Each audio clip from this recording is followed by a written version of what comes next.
Welcome to another episode of The Bastard Sermon. I'm one of your three hosts, Cody Hucker. Fuck you, Patrick Seta Young and Luke Young. Jesus Christ, what's happening right now? What happened to the fucking intro, boys? Every week I don't know what happened. Starts with Pat laughing beforehand. Luke's jerking off in the corner like a fucking chimpanzee at the zoo.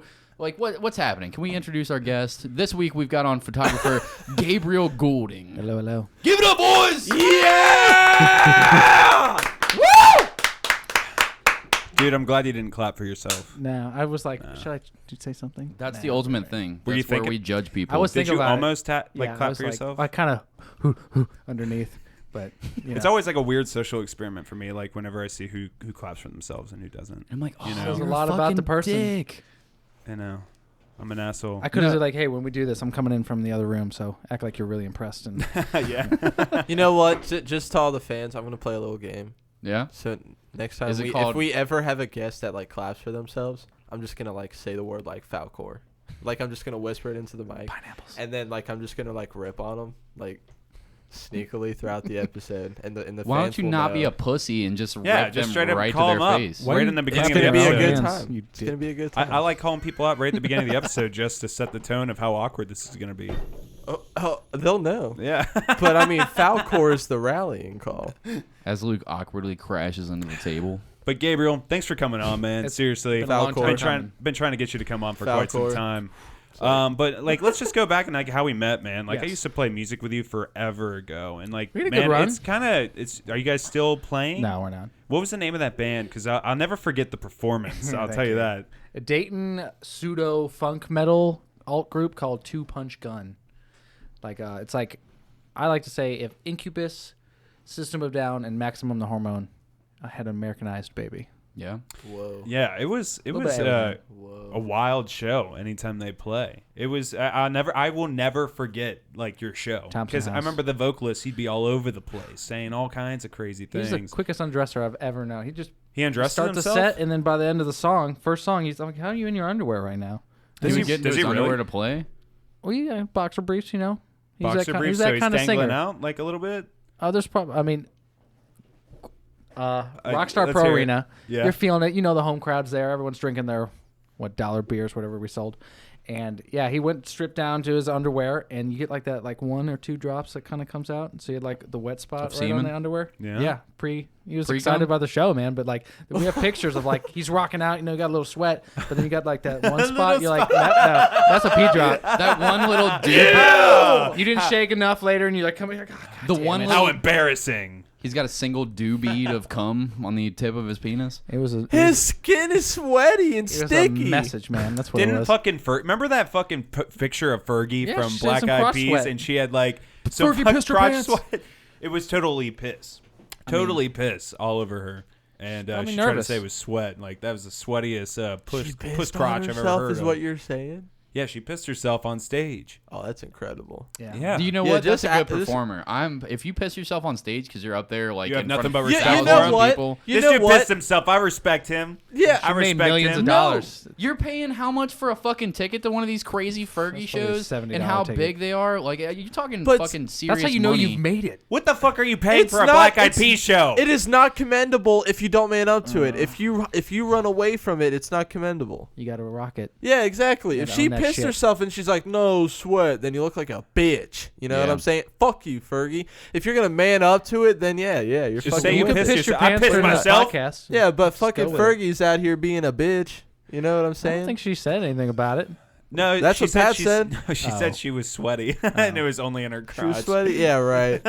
I was just hot there. I might say that. I Yeah, don't it's know. just out there. Fuck you. I guess Those I'm are just my not moves. familiar enough with this story to have a lot of input on it. You don't Like, have to. I mean, you can hold just on, hold hate on. someone, Hold on, Cody. maybe it's it is easy. sweat. Maybe it is sweat because Rachel, she does. My girlfriend Rachel, young Rachel, as the listeners know, Young Rachel. she Honorary goes to bastard. Ariel. Yeah, honorary bastard. She goes to Ariel's, like she does silks and stuff, where Oh. she's like doing kind of like She a put ballet. hooks in her back. And It's crazy, crazy hooks in her back. But she says like people get the sweatiest crotches there. oh my god. Like vaginal crotch sweat, and and it's she like cannot So stop wrapped staring. up in the ribbon. You got to go grab it next. like it's Melissa. uncomfortably wet. Fucking- Like What if it's just like just soaks the ribbon and they didn't like clean it last Ew. class and then I they just gotta get it tell her like that. wrapped around her face and it's just smells like Amy was here Ew, earlier. dude. She I'm practiced sick today. to my stomach. I'm gonna have to tell her that she's gonna never F-U-C-K. want to do it again. Smell like vag cheese in there all day long. Yeah. There's no AC. There's no AC in these buildings that she does this stuff in. So what happens if one of these girls gets busted inside of right before they go up there? Like, is it cooking so hot that they're making scrambled eggs inside their snatches right there? They're just making man. scrambled eggs and clam, basically. That's fucking disgusting. Scientifically, we'll Call have that to shit test that clam one. chowder. You know what I'm saying? Clam broiled eggs? I don't know. Jesus Christ. But But, No comment for that. yeah, these two, But you know, yes, am I long right? story short, me and Pat go way back. Seriously though, Shows and for a couple years. How far back? Probably almost 5 years. Audio listeners, my fucking Pat just ripped his whole Pat mic just did out the of his most stand. Patrick thing that he could have possibly Excited Sorry, over Gabe. here. He got 5 years, man. It's been that long. it's 5 been a long years? time. Sorry Probably. about that. Totally distracted what you were saying. There was a couple good allies aside. 2-punch run season show. That's been a year or so, year or two. And That now it's sounds been like- a couple of years, and Yeah, it's been a long We time. still Are talk. you still playing music? I write occasionally. You write occasionally. I was doing a 2-piece. Composer. It's like a new age White Stripes with like more heavy metal. It was basically the band 68, but an upbeat punk version. I can fuck with that. Like, cause they fucking throw down, but then it comes like cruises, and I was like, fuck it, just keep it going. So let's just do like. Are you gonna do like with? Other It's people? all in my head. It's recorded. Yeah, it was me and the drummer of that group. We had a 2-piece that we wrote 6 songs, recorded one. I do have a rough demo, but it's all in my head. I have all the rough phone recording version, so I'm thinking he had his own stuff going on, so we're not doing anything right now. Yeah. But I'm thinking, fuck this September, go in, Dave Grohl it. I'll just kind of do as much as I can on my own. Are you gonna sing too? Like, do you have lyrics and all that? Yep. Oh, it's all done. But it's Oh, like, wow, so I was you're trying writing to the take whole the helm, song. but let me tell you, that's a growth. I'm not a singer. Yeah. So it maybe works for me because trained singers are boring. Those bad ones that grow into it. Just get up there It and had a lot of promise. get up there and lip sync. The fuck are they gonna do? I'll have somebody sing my songs and I'll lip sync to Auto-tune. that song. And They wouldn't pretend even it's you. know. And you take all the money. You pay them like $14, and then you make thousands. you can you may say you're not a singer, but I'm sure that there may be a niche out there that's just like he is the greatest singer What of all music time. is really bad today? To be very Man, quick, a and very, lot of like it. we Trap. accept so much music, but it's like Hate it. I don't remember last time I heard something that was like so god awful. Like you remember you used to get like pissed. And you're Yeah. like I can't. Oh, yeah. I hear so much of the spectrum now. It's just like the older that I I get, the don't care less anymore. It's yeah, hard. I yeah. can't- The older that I get, the less I give a fuck. Like Right. I'm just like I used to be, just like you were saying, when I was younger and all into like fucking the most extreme, edgy, fucking That's teenage angst metal. It's like fucking black metal and death metal or nothing, brother. Yeah. He is still that No, way. I'm not. No, Yeah. I'm not. Now I'm like, just don't care anymore. Yeah. I'm like, It's listen to whatever makes you happy, man. I listen to dumb country music songs. I had a that when I long get drunk, debate like, I don't about that care. Old Gay. Town Road song. No, he doesn't. I don't like that song. But I don't, but there's also so many things you could talk don't about, care. and I'm like, is it really bad? Is it trying to be bad? Have I heard I've heard worse? Like I don't know. It's you It played only- with some bad local bands. You're just like, God damn. Will Oh, this yeah. band stop playing, please? I'm done with this. So No, I hear you. don't It's hard. care. It's hard to think of like. There's so much different material out there, music wise, that it's hard to really think of anything that off the top of my head that's like bad. It's still around. I feel like There's Old bad Town Road covers. got big because of how hilarious it is that Yes. Billy Ray Who? Cyrus made a trap song. But like with- even the What? singing isn't with an bad. It's just unknown all I rapper. hear. You hear singers, you're like, fucking stop singing. I can't Huh? take you singing this song. Yeah. And then know. did it get any notoriety because Lil Nas X came out? Like I think that's Yeah. probably You know, dubbed okay, over it I or found a something. band. Volbeat. I think Volbeat is fucking fucking awful. Yes! That band sucks, dude. Yeah, fuck I- you, Why? Volbeat. What's the debate? show me the worst. The Like why debate? do why do people say they're Play so bad? it. Why would I Any know of their them. songs? I hate them. Play any of them. What's the shittiest one? We can only play All like of them are bad. Like the vocals are bad. That's we can't play Volbeat because we're on YouTube, so they'll kick us off Yeah. YouTube. Dude, we're swearing. They're gonna fucking demonetize us anyways. No, they'll kick the whole video off if you have. Look other up content. Volbeat and you'll agree with me because it's fucking shitty as fuck. I know Shitty. Volbeat, and There's a they're niche just for radio. everybody. They're just What- radio rock. That's Do- all it is. Do you like them, Gabe? I don't know why I don't like them, but I don't own any of their music. I don't listen to them or look them up. I heard them. I'm like, I've heard worse. They're They're how I good feel. musicians. Like you could listen to the whole song. I mean, probably, but I don't care. It I doesn't can't. I matter. haven't looked up new music in probably at least 8 months. You know what I don't I'm like? like musiced out, I feel you. I'm the same way. but I still Sad. jam my shit every day. But it's like I hit my capacity for the next 15 years. I was like, I almost got to go. Bro, that's It's so just sad. that I don't not love music, but we've been cramming our heads with this shit for almost our entire life. Yeah. At least it seems like it feels. How much like can it. you fucking absorb for real? Like, how much can you really Yeah, that's a care good point, about? Cody, because really, you were not really involved with a lot growing up. Yeah. On our age, now it's our age, 24/7. it was alternative, not really much metal that we were really listening to now, and all this other kind of specific hip hop and rap. Now there's so many different subgenres of everything. There's a little bit of something for everyone. Maybe you just haven't found the right music. There's little things that creep in every now and then, but it's just like the quantity compared to when we were performing, you're physically hearing a live volume for 6 hours that day. Practicing yourself, then the show. Then like you know, driving back from a concert, there's no music playing. At least for me. I'm either super jazzed and I'm still rocking it, or it's silence. And I'll do a 2-hour drive and just like You really have silence driving? almost sometimes. No, dude, You guys do that? I got done with Freaks. I went hard in the front. I don't need shit now. Patrick, did you do cocaine before this episode? No. I feel like every time I was about to speak, Pat's like, hands just all over shocked. the place. He's I was like, inspired. Pat's That's all. on drugs right now. He's inspired. I am not. Pat snorted some Adderall right before the podcast started. You all over fucking the place. basehead, He's got an old bro crush. Pat's been winging the chicken I've bone. just been drinking some fucking I've just Long been Island. drinking all this nitro cold brew. I just got into it. They just got it from fucking Starbucks. It's the first time I've ever had it. It's fucking great. I love it. It's fucking amazing. Can't stop. Wow, guys. Wow. Bang, you're drinking. I'm just going to shut up now. I'm just kidding. Just go on. I'm just kidding. Go on. But My yeah, fault. long story short, music capacity, if that's a thing. So much metal and rock, and it's just Yeah. like, now I'm a quiet phase. I want specific, just like right here. I feel like I've kind of evolved into like softer music where there's not that much like singing or vocals at all, period. I moved to lo-fi hip-hop, and now I'm into just instrumental metal. I Which, agree. yeah.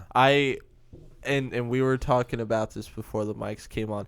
Psychedelics were a big help into instrumentals. Like I was a big fan of instrumental bands like Toe. I loved Toe. I loved L1011. I love L1011. Dude, L1011 slaps. That shit.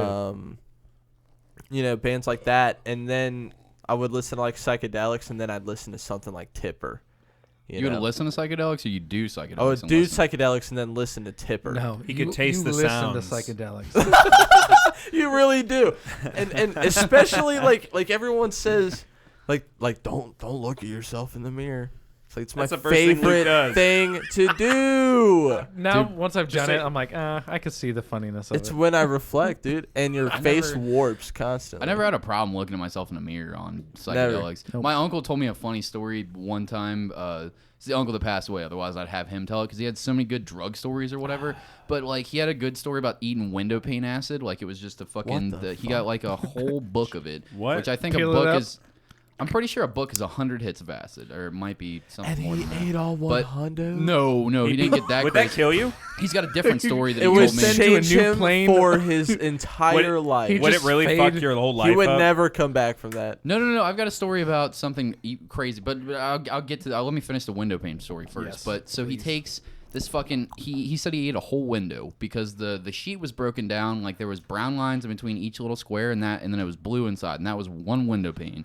And then it made up like another window, and then there's white space and another. And he was like, "I'm gonna eat all these right here," and it was like 4 hits, just and then put it in his mouth. And he said him and his friends were tripping in this fucking like shitty apartment, like burned out apartment or whatever the fuck, and they were just chilling.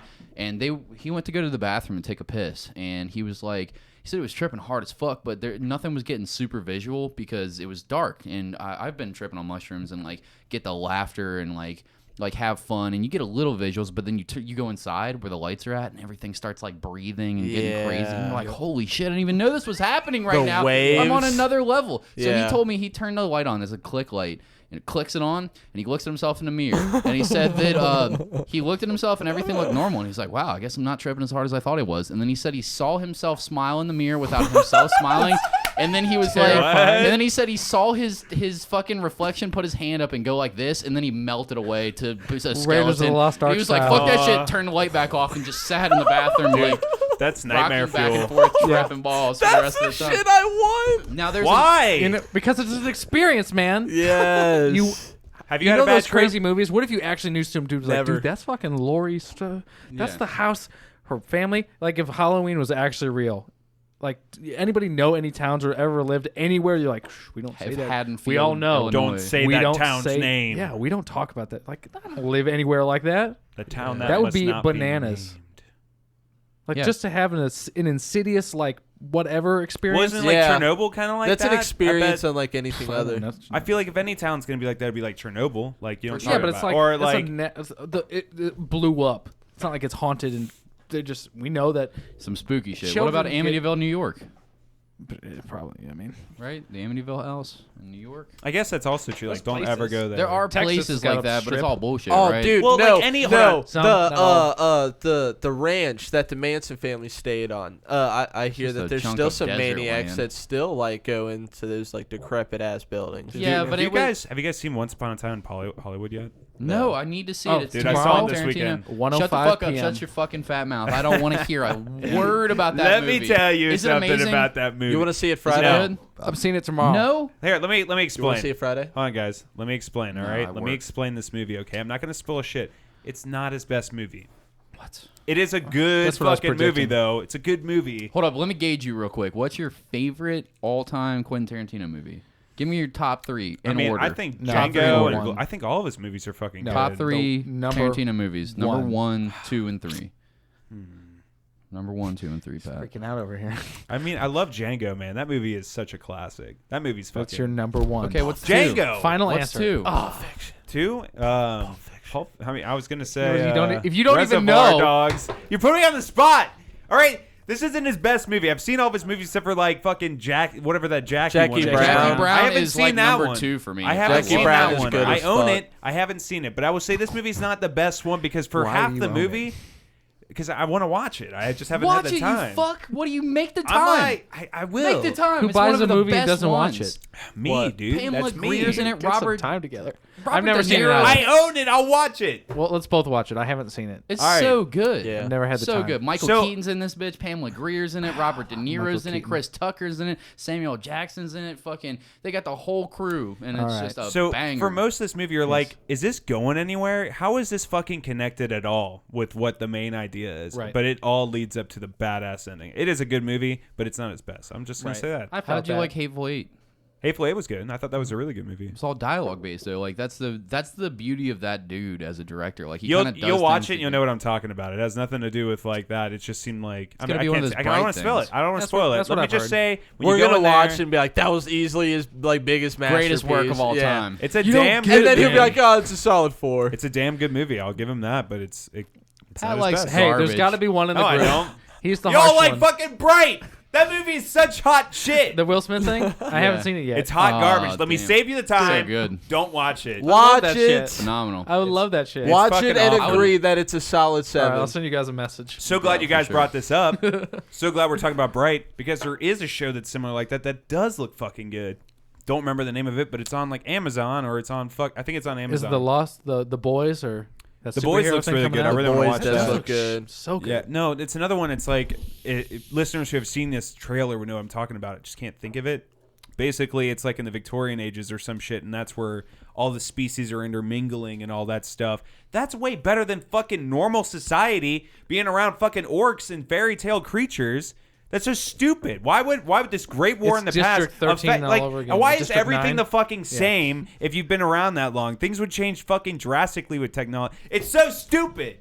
Stop being rational, man. Alright. Orcs Alright. aren't real. Cocaine's a hard drug It's to take for the first time, and when Bright you mix is it with awful. Adderall and coffee, like especially those nitro brews. I mean, it's gonna get you angry. But Snorting we're gonna get through C4 this over here. podcast together. Bright gets big me guy. angry, guys. Gets me What angry. were we even talking about? I don't remember. Movies. Once upon a time in Quentin Hollywood, I Tarantino. could you know, spend all day about movies, but What's your favorite movie? the whole time. Yeah, we were talking about depends acid stories. That's I what Bell already We were know talking about mine. other shit before that too. Yeah. it's cool. Moving on. Favorite movie. Bro, it depends on my mood. Your mood. I A hear movie that that. you could literally watch over and over. If you put it on repeat right now and it never stopped, Yep. you would never Desert get bothered. Island scenario. Yes. Yep. I Probably got be Scott mine Pilgrim easy. versus the World. That is such a good movie. Dude, that's a fucking good solid, choice, bro. Solid choice. Going You True ever read it? Romance. True Romance. Crazy fucking- Stupid Love. Have you ever seen True Romance? It's a Quentin Tarantino wrote it, but didn't I've get heard to direct about it, yeah. It got Actually- made before he made Reservoir Dogs, the first one that he got to direct with Natural Born Killers. It's basically like a very similar Natural Born Killers style plot. Not the exact same thing. and he really didn't like what Oliver Stone did with Natural Born Killers because he was just like, you fucking changed my script. Like, fuck that. Nobody changes my script. I loved it, but the True Romance is very more grounded in reality and a lot better because of it. It's a really solid movie. That's one of my favorites. Fucking amazing. Love that movie. I haven't seen it. Amazing. 5 years. RDJ, changed bro. a lot since then. RDJ, bro. I'd be like, oh, yeah. What'd you say? I said RDJ, bro. RDJ. Yeah, he's the Australian news reporter you guy. talking about Robert Downey Jr.? Yeah. His whole transformation. That's who it was. Kirk Lazarus. His whole transformation Early from cameo. the beginning of that film to the Natural end. Born Killers. Yeah. He's like, that's the same character I was 15 years ago. I Nobody think knows about Robert Downey Jr. So good. in Tropic Thunder was his Bro. best acting. That film was fantastic. Effort-filled acting. We need more films like that, in my opinion. More supergroup casted films that aren't like Sandler based, you know what I mean? Where they just like, I'm gonna hire all my shitty friends that aren't funny anymore. Yeah, no, Luke, I know what a you're good talking point. about. More movies with blackface and retard jokes, right? That's what you're trying to say? Yes! Is that the point that you're making right now? Yes. I think That what movie he... had White actors. Hold on a second. Yeah, it didn't age really well. It didn't age really well. That movie had both in Fuck it. you. Yes, it did. It's a timeless classic. That film is. is It's got hilarious. It's got like a neutral zone. Even probably people will be like, that was a good Dude, movie, man. I'm not gonna hate. I hate that dude, but Jack Black talking about sucking dick. Fucking. so Sucking the gravy down. Yeah. Yeah, dude. Real balls. You ready for this? I can't swing The my lip like that. though. booty sweating busting up on Yeah. it. Come on, Dude, man. Yeah, fucking Matthew McConaughey getting lost in the woods. Oh, dude. He What is throws it? a TiVo to Dude, stop an what's it RPG called? missile. Come on. What was his name? I love that character. There's a moment in that movie. I quote that one. It's probably like one of 4 essential. It might be a guy movie thing. So I'm going to say Ace Ventura, Austin Powers, Tropic Thunder are like somehow ingrained in my core. I can't not come out. And he's at that scene where he's like looking at that picture of his son. And he's just like, at least you get to choose yours. Yeah. And it's like just like that extra 2 seconds of filming. You know, like it's like the score stopped. And he's just like, that's a great moment. those was are my dark. favorite moments. What about in Tom Loved it. Cruise fucking being in disguise as that fat Bro, bald guy? And I he was did fucking not know cursing he was out- Les Lex Grossman. Yeah. That's Tom Cruise's best acting he's I didn't ever know done. that was Seriously. him. I watched that film You're just like that I dude's got that something. shit on DVD. I know who that is. I watched it like 6 times back to back, and my mom's like, "Hey, what are you watching? What are you laughing about in your room?" And I'm like, "Watch that might it." be my number And she 2 island watches movie, it. by She the way. a good one. she gives me the DVD back, and she says Tom Cruise was hilarious. I was like, "What? Where He's the who? fuck was Tom Cruise?" And she goes, "Fucking Les Grossman." I was like, "What?" That dude, when he yells at that fucking, I swear, like they pan to Matthew, and he's just like, that was a genuine like, damn, yeah, What When he I was really cursing out hope the is that terrorists. that was freestyled. Like they just let yeah, just Tom go, Cruise Tom. just lose Get his it out. rage. How'd they get him in that movie? I don't know what you guys are talking about at all. I'm So, just sitting here have you shaking seen my this head. movie? Have you Uh-huh. seen Tropic Thunder? I don't like that movie. What? Fuck you. All right, That's Cody. like number let's 2 play the island devil's movie. advocate. Come on. Yeah, Akavit. I hate Ben I can't Stiller talk. and everything that he does. that's Devil's just probably Advocate. only The end. Who? Ben Stiller. I fucking hate Ben Stiller too, Yeah. but Tropic is worth goddamn is Tropic Thunder an exception. Yeah, it is. It is a really good I've movie. I've fucking- tried watching it and I was just like, all right. Ben Stiller whatever. right now at this moment could get hit by a bus and it would be on all of the major headline news and we could talk about it right now on the episode and I wouldn't be moved at all. I could not give a shit. Me either. But boy, do I fucking love hate Tropic Ben Thunder. Stiller. Yeah, you'd be like, no, with no, a no more burning Tropic passion. Thunder. Damn. That's That's the only thing I'd be sad about. Yeah. Well, I mean, I like Meet the Parents. Yeah, that's. Nah, I can I pass like on it. that. I like that movie. I like shit that moves you. The which one? I like shit that moves you, and those are performances that you're like, God damn. Yeah. I'm just MTV's talking about- Best Kiss Award. A movie. I thought about it while you were saying like these movies on loop for forever. One that I could never stop watching if it's on fucking television for whatever reason. I'm watching cable TV. Con Who knows Air. why I'm doing that? But if it's doing it, I'm turning on Goodfellas every fucking time. I still Every haven't single finished time it. that motherfucker comes on, I'm gonna watch it front to Goodfellas back. is good as shit. Goodfellas, one of the best. You could just leave it on. Casino, same way for me because it Mm-hmm. feels like the same movie again. But make that movie 50 times. I'll watch every one of them. I don't give a fuck. Put Robert De Niro and Joe Pesci in it together, and I'm watching it. now they're the old Dons. I could Scorsese watch- directs it. It's over. I could watch that. I could watch pretty much. You know that's gonna be a crazy thing.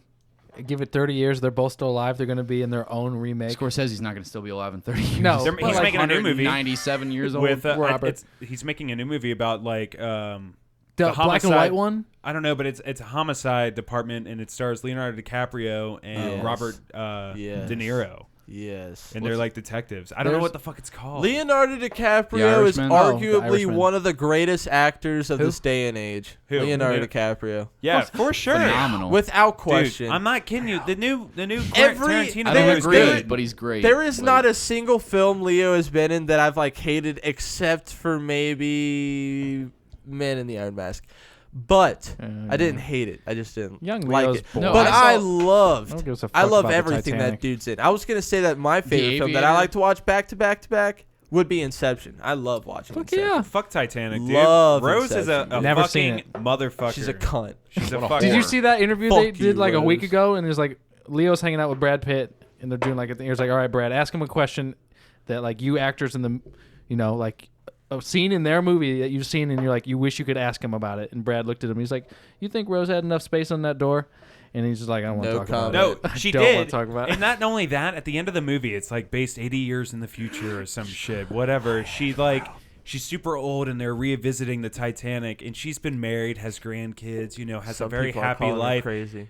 Fucking Jack died, She's so heartbroken over Jack still. Throws this priceless jewel over the edge. Could have fucking been charity for all the fucking survivors, people that were affected by the whole tragedy in general. But she, at the end of her life, when she went to like heaven or quote unquote whatever, she was like back on the ship, about to go dance with Leonardo DiCaprio. All right, it's like, you whore, you had a family for all these years. So the husband like finds out, oh, she's dead. I can't wait to. I spent 50 long years with Rose, She comes to heaven and I'm gonna like, die, and I can't wait to be with my like. She's sitting in the hospital bed telling their kids like, it's okay, I get to see your mother again. He's just like, he checks I'm at in. peace. She comes back. He comes up, and you're just like, hey, I had life with you. Peace. I'm gonna leave. Yeah, and it's Rose with fucking Leo, they've been together for like what, 3 days or something. That dude like goes up to an angel and goes like, hey man, just want to like check in, like, hey, when's my wife gonna get in? He's like, nah, cool. Your wife's been here for like 200 years. Leo's getting it in. Cuckold. It's cool because any woman would probably say like, hey, dude, if I had a chance with Leo, I'm taking it. It's cool though because heaven's not real, so you don't That's have to a worry fact. About It's in the movie. It's a don't fact. have to worry about that.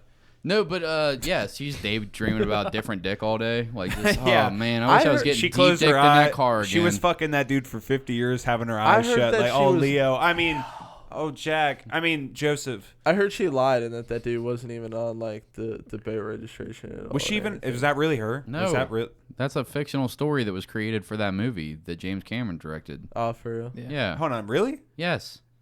It's a Dude, story about. I must be a It's not fucking real. idiot because I You thought are. I thought this was like the legit woman. No. Woman Rose Yeah, I that was thought on she the was ship. for real on the boat too. No. Not the whole fucking. I knew the Goddamn- story was fucking ridiculous, but Yeah. I was like, Yeah. is that really? Was she really But on the Titanic? I knew that shit was ridiculous, but I thought she James, was really on the boat. Why would they have like an? I feel like that's bullshit. Because I mean, prove me wrong, but I could have sworn they went to the actual James Cameron. He's obsessed with submarines. He went down underneath and actually. I know it's fake. I'm sure it's fake. Yeah, but you're right. He went down to the bottom of the Marianas Trench in a submarine. We talked about this. That shit was incredible to watch. But is this why we have Gabriel Goulding on today to talk about every goddamn movie that we've seen over the past 25 years? I'm sure he's just sitting here like, I gotta start checking Twitter notifications or something because I don't know why I'm here right now. We keep talking about Leo, and I just imagine Dr. Evil going, Leo. I can't get it out of my head. Yes. Let's delve into you for a second. Let's get into photography, man. Just for a Talk second. to me about still Dude, life. okay. So photography. All right. I'm sure you've worked with a lot of people. You've taken a lot of photos. Couple. When did you start getting into photography? Like, what made you want to enjoy that? I don't know if we needed to have pictures taken. It was like an early band. I didn't really do it. I didn't even shoot my first like camera, my first reel or anything till freshman year at college actually. So 2010. I didn't do it at high school. I didn't give a fuck. I was just distracted and trying to. And then I had to take a photo course when I went to. I was going to be an art teacher. Take the easy route, Easy. Get your master's in art. Go teach 10th grade art. Stable. Don't have to try that hard. And I had to take a photo course, and I did really well. And something about just the way I captured light on this tree. It's just like, I was like, oh, that's cool. If you can freeze moments, But it was immediately like, oh, cool atmosphere. And it's just like, oh, that's cool. It's cinematic, So I just had to do it for school. Had to take 2 or 3 courses at least, and then we started doing music. And I was like, "Fuck, man, we need a photographer." And just set my up on a tripod, and we would pose it and do a couple. You never find somebody that in the area that was like good enough, or you do. They're like, "Yeah, I'll shoot whatever for $100." Like, bro, we're all broke as fuck. Yeah, like, okay, there's 5 of us who couldn't even pay you that. Like, come on. Plus, like I said, it's not if it was $100 quality, like we would all chip in. It's worth it. We need this guy. I don't have $20 that isn't for dab cartridges. Come on, dude. You know me. Yeah, like, come on. Priorities, dude. I got a selfie right here.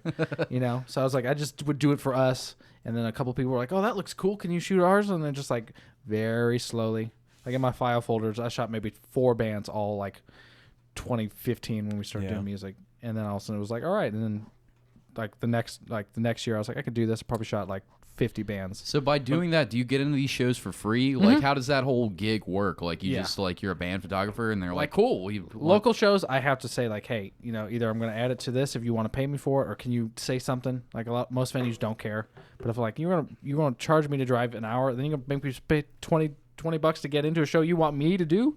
Like, this doesn't make any sense. And do all that work editing photos. Yes, but with my style, I try to do almost everything in camera, so I don't have to do a lot of editing later. Because I'm too distracted and busy. Like that, like I could probably easily blow up some of these pictures, which was a fucking sweet show. These are solid pictures for the real photography nerds. I don't know anything about photography, but I'm sure someone listening knows something. What's the type of camera that you're using to like shoot pictures like this? I shoot with a Canon 6D, which is like an old full frame, which is like your standard 35mm camera back in the day. It was kind of wider than today's proportions. It's one level up just of like if you went out and just bought like a standard lens changing camera, it's one step up. So it's just more sensitive and like low light concert stuff. Gives it a little sharper picture. But like I try to shoot, I don't know, like they have so much production value with these pictures because it's fucking a Kiss tribute band. So just taking a picture of them with a flashlight, you'd be like, damn, this is engaging. There's enough. There's a lot going on. And shit. But they have fucking Kiss signs and stacks and. I've known so many fucking quote-unquote amateur photographers, and I'm just like, when Pat told me they have I trust Pat's opinion and shit like that, and I'm just like, well, I've seen a million photographs. But then I saw this, and I was like, these are fucking really quality images. He's got everything in the picture framed really well. Like, you've got, like, these very dynamic moments happening. You could tell that you've taken a dickload of pictures throughout the whole thing. Being a musician helps. That might be the secret. Yeah, because then you know what you want to see when what you post. What would I want to see as a musician? That's what I was like, I want to be a rock star. And you know how you get your pictures back? You're like, are they done yet? It's been 2 hours, and you get like 4 pictures, and you lose your shit. Or like Ethan and some friends would take pictures. Shout out to Ethan, a great Cincinnati photographer. And you're just like, fuck yeah! And you see yourself like, this is what I'm trying to do. Now I feel like I look like a rock star in my eyes. Mm-hmm. It just like made you feel so good, and I don't know if it was a confidence issue or something, but it always made people feel great. It really shows in these pictures specifically, but do you have anything else? If you guys want to look him up, Gabriel Goulding, spelled Goulding on Facebook. Do you have an Instagram that you want to plug or something like that? Right there is Clicking with Gabriel. Yeah, it's CLICKIN with Gabriel. Yeah, Clickin' with Gabriel. I was gonna start TV. It really is fucking legitimate. Photography. I've done a lot recently. Yeah, you've been like traveling quite a lot and doing it, and it's been awesome watching your journey, man. Thank you. Especially since like knowing you. What's the coolest years band? Ago. But I wanted to ask, actually, that's what I was going to ask you. Like, I'm sure working with bands has a lot of pros and cons. Yes. Yeah, like people can be stubborn as fuck. Yeah. In music. Let's hear about some bad times and some good times. Okay, let's see. You don't have to say their name if you don't want to, or if you do, won't. we don't give a fuck. Fun photo fuck them. experiences. I work for a music venue in Franklin.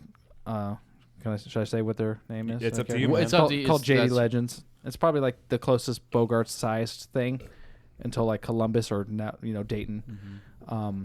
And we get some good size acts there, and I don't know. I did. We played with Red Jumpsuit at Thompson House. You guys might have been there, but Red Jumpsuit Apparatus. Yeah, I don't know them, but I know their name. Yeah, really good song band. Face Down, and everyone's Guardian high school. Angel. Like high school. Everybody ate that shit up. So to play a show with them, you're like, oh, this fucking like Smiling Free Souls right here. Like, I listen to you. I have your CD. Like this, that's cool. So just like making the world a lot smaller. Just little instances like that. You're like, oh shit, you could probably be. I could be something. Like if I can cross paths with him. Right. It's not impossible. Weird small world, 6 degrees of separation kind of shit. Yeah. Okay. Like, wow. That's super cool. Like somebody like walks by and like, oh, dude, sweet riff or something. He's like, you care enough to okay, cool.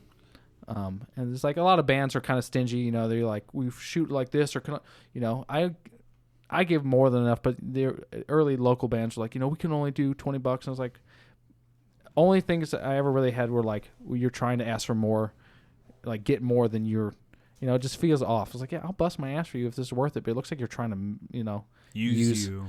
And but like just people are stingy and all that. Can you like, make quality money doing shit like this? Like, can you actually busy and you budget right? Really? Now I'm surviving. This is all I do full time. So wait, you're making all your money for? Oh my god, what was the? That had to have been like it would be like us transitioning into like terrifying. Let's all quit our jobs and podcast for a living. We're all like all of our buttholes are airtight and shit like that. Like, how are we gonna figure this out? Like, we better start like really making this a business. Did you get that feeling? I still have that feeling, but it was kind of like either I'm gonna do it while I'm young, 28. I don't feel old. I'm done a lot. You're but young. It's like, I feel like I'm 18 still. Yeah, and that's a whole other conversation. But it's like, why not?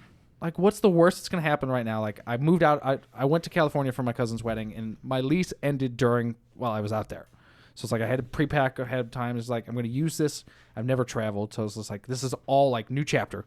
We're like new mindsets, and it's all came at once. Like, my van died 2 days before, and I got a ride. It's like, well, I'm going to come back with a new vehicle and a new state of mind, and I'm not going to have the same house anymore.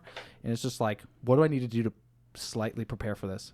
So I was like, well, I don't want to spend any money right now. I'm trying to downsize. You know, I went full time. So it's like, how do I?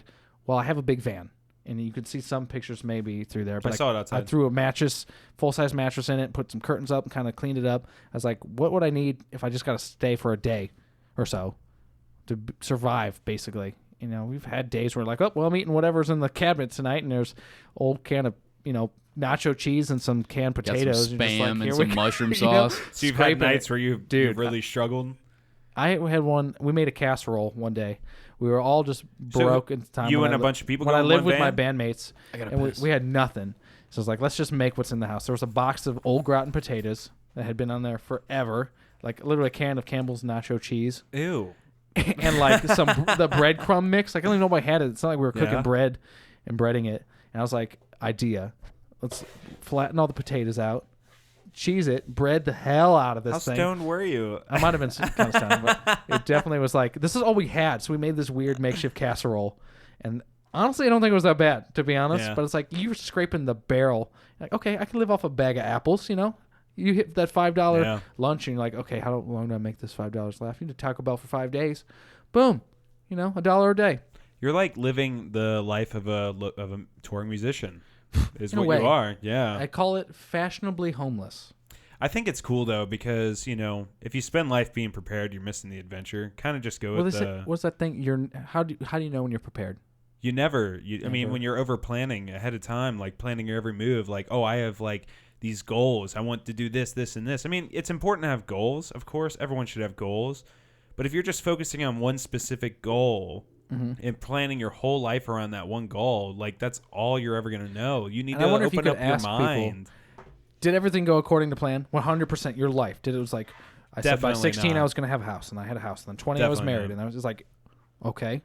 So everybody's like, no, you know, it always went somewhere else, but you got there all the same. Yeah. So I was like, well, fuck, if I'm gonna, what's the worst that happens if I move everything I own into my van? Like literally, how much do I need to get rid of? What do I need to do? What do I really need to survive? And I was like, well, I came back. I had a week to find, like, the first week back from California. I was like, all my shit's in my van right now. You know, and I bounce around. I'm working a lot, so I'm already out. You know, if I go to the gym, I shower there or something. It was like a couple of days of just, like, weekends, you know, and it's like, I guess I've been doing this already.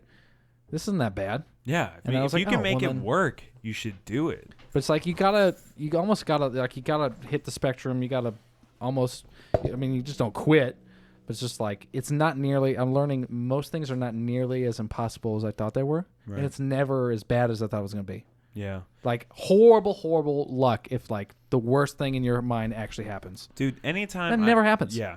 Yeah. Anytime I've ever had like a bad like experience on the road or whatever, I would always think at this time like, okay, this fucking sucks like hell right now. Final destination's about to happen. But I know it. I'm gonna remember this moment for the rest of my life, and I'm gonna laugh on it. You know, like this is gonna be great in hindsight. I feel like any struggle or like obstacle you experience, or any like shitty night you have on like the road, you're traveling or you're working hard on something. Like, man, this fucking sucks. I wish I could do something else. You have a story to tell for the rest of your life. Yeah, and you have something to show for it afterwards. And even if you're homeless, I mean, you could probably points. That's probably the farthest extremes. Now, when you did all this shit, when you actually, sorry, you can find the bright side in it somewhere. My bad, dude. It's all good. Sorry to interrupt you right there. But what I was curious about, and I don't know if you addressed this while I was taking a piss or not, and I'm sorry to make if you're repeating yourself, but did you have like serious financial responsibilities when you jumped into this being your full-time career? Because that's when and I still do. Really? Like mortgages and like car payments, car and debt, crazy shit? car rent, school, student loans and stuff. Multiple scheduled financial responsibilities. And you still were like, I'm going to do this crazy thing and fucking try to make this my living. Yeah. So much respect, brother. Thank you. Much fucking respect. Seriously. Like if you can fucking just like try to do it. You're blowing my mind right now. Listen, I got a lot to talk about, brother. Me and Luke over here changing our whole life philosophy and whatnot. Like I'm ready to do this now. I got kids now, so it's different for me. You guys ever been late on a utility bill before? No. No? A utility good. bill? Perfect for you guys. Yeah, I've had like a utility bill. I live with my grandpa. It's hard to be late on utilities when grandpa's I live in a house. For it. I've had a house for 3 years. How long did it go before they said something about it? It takes a while. I know that. It takes like 3 months. So I'm learning. It's like we're going to consider shutting it off. We've been stressing the bills due tomorrow. It's like, even if I don't pay the bill tomorrow, fucks your credit up is the problem. Yeah, and how much does that really fuck your life up? If you need a new house or a car or something like that, definitely will make things quite difficult. Yeah. But I haven't needed those responsibilities yet, so I haven't had to deal with that. Luckily, my credit is probably shit because that's what we're getting at. Is I've learned to play the system in a way. Just like I don't pay a lot of things on time, but I pay that within a window, and it's always not ever too. Like I'm not 6 months behind on my rent. You know, I've maybe been 1 month behind is like my window. Like if it's another week before I get paid. It's 4 days since it's been due. Does it feel like that type of struggle though? Still with you doing it right now? Not as much. Good, man. The worry goes away. That's the slow hike that you're making. I'm still alive to get to the I'm top. Fine. Everything's still on. I'm a little behind, but it's all still right here. So you just got to make sure you don't go past your line. You have to wait. But most people think it's right here, and then like, oh, we're fucked. No, it's probably like way over here before it really negatively affects your life. So I stopped worrying so much, and I was like, okay. Now I could just kind of go with it, and then it worked out. Do you feel like because you started pursuing these sorts of passions as your actual moneymaker that you're happier and more fulfilled in life, or did it just turn into this is the new grind? It's a little bit of both, but it's all mindset. If I start the day thinking the wrong way about it, and I'm just like, I got to edit today. Now it feels like a job and a task. But if I'm like, I got some ideas about some new styles I want to do, and I had this image that we shot, and I want to make sure she gets it, just as like hey, it's a wedding. I got 2 weddings I'm doing right now, and it's been 3 weeks apiece, maybe.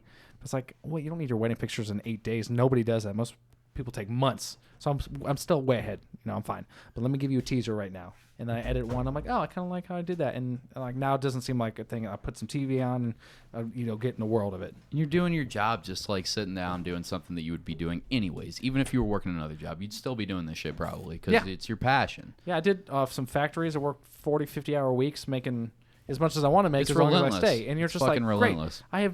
I've got $1,200 paycheck for a week. Fantastic. I have no life, no energy. I'm not happy. Lost my whole free time. I don't ever go out and see my friends. I can't see shows. I can't go out and fucking hang out with people. That was like my life too. That was and is my life. I would life. rather be happier making half of my income than like busting my ass and then hating myself. And then all your friends are like, I don't like who you are. I'm happy you're more stable. You're caught up. But like you are not fun to be around. Appreciate I'd rather that you about suffer a little bit and we carry each other. And that's me right now, and I'm sure a lot of people are just like, I'm You'll sick of dealing with Cody. You'll be forced to change. But I have a kid now, so it's like, and another one on the way, so it's just like, but if you took the step, what the fuck? Like, I don't have a choice. He's trapped.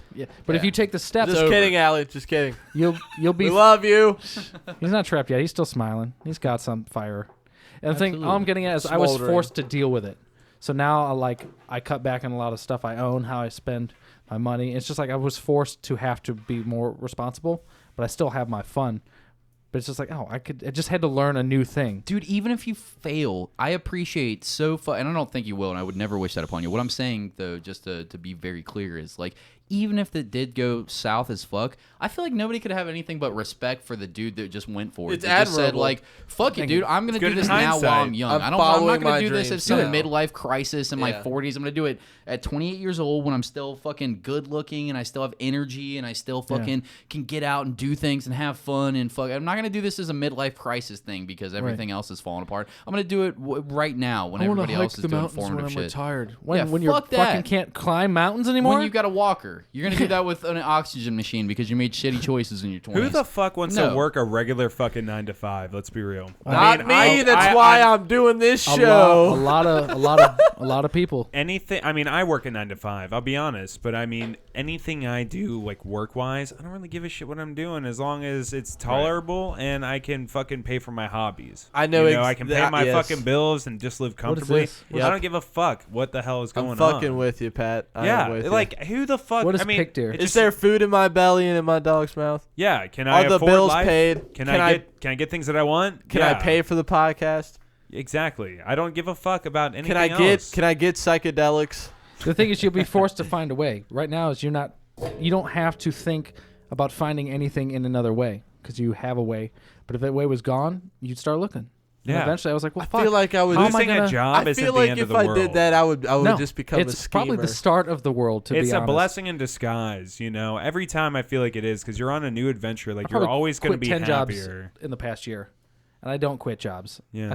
I did deliver pizza for Papa John's for 5 years because it was like, well, I have a job. I shouldn't quit unless I have a reason to quit. And now I did a day at Starbucks, and I was like, I'm not coming back. Fuck Starbucks. It's the only way that you're going gonna to be successful, though. That's the type of shitty mindset. job. I hear this in fucking comedians specifically because I'm such a comedy nerd. But whenever Some like Dan Cummins over here. whenever you said Dan Cummins, I love Time Suck. I'm such a fan, such a fucking good. Yeah, I'm happy you're a fan of Dan Cummins. But Go on.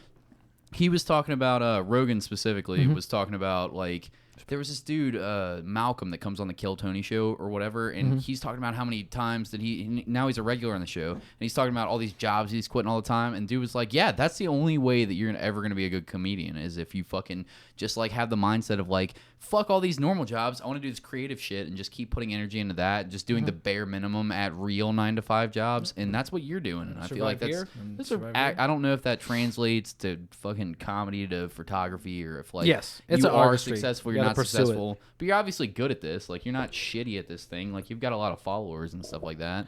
You were I've asking been blown what? up over the last week and a half. I don't know what is going on. Well, that's awesome, man. That's fucking cool as shit because Thank that you very helps your much. business so much. Yeah. At that point. And then I've learned that it's like, all right, well, what do I have to do? It's just very lucky enough that I've grown and looked the way I have, and I am able to do this, and people respect to it.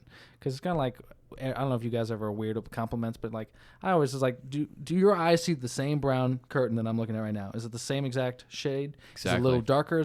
Do I look different to you? Like you'd never know. So it's like I don't know what people say, what they do, and see people. It's But I was like, all I have to do is hopefully artistically enough be me.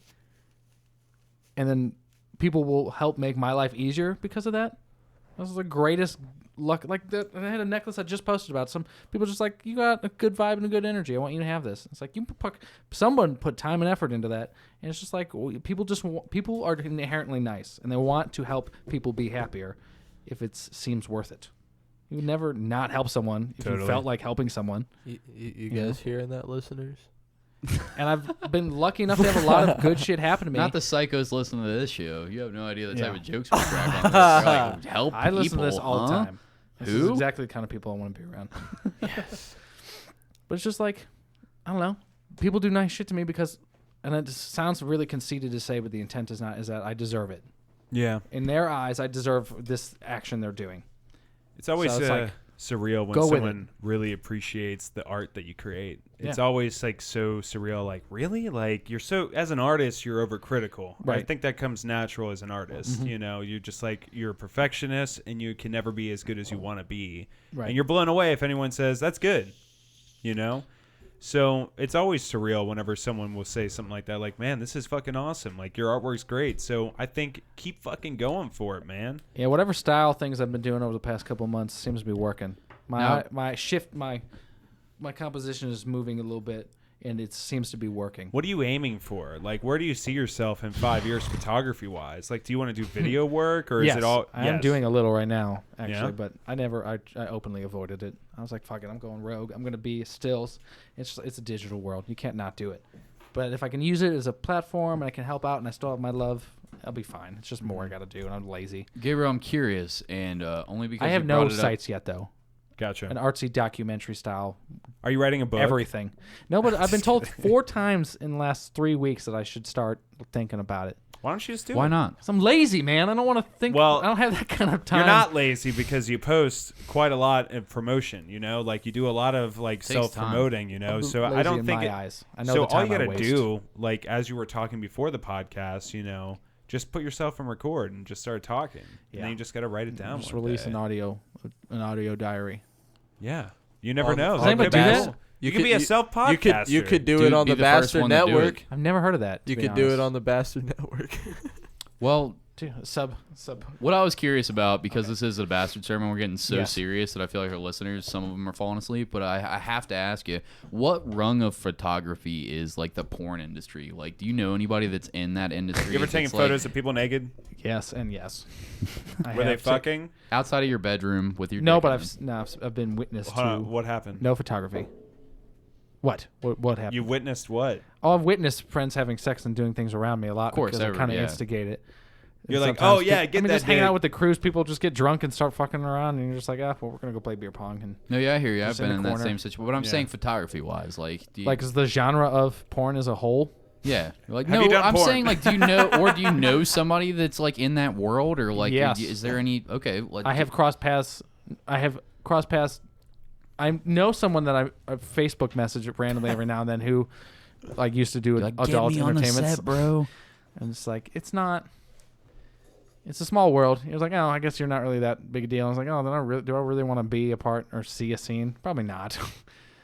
But that's what I'm saying. What rung of photography is that? Like, I guess, like, if you were to categorize it, it's like the porn maybe at the lowest, or he wants to know if you view them as scum. No, let me ask you this. Luke's right. Luke did sum it up pretty well. It's like Voldemort. Yeah. We just don't talk about it. Because you need to be it's basically action photography. But it's part of that world. Nobody really thinks about it, but that's a big part of it. Like, would you shoot porn? Aspect of porn. Would I? Yeah. Probably, but it'd be a very artsy piece.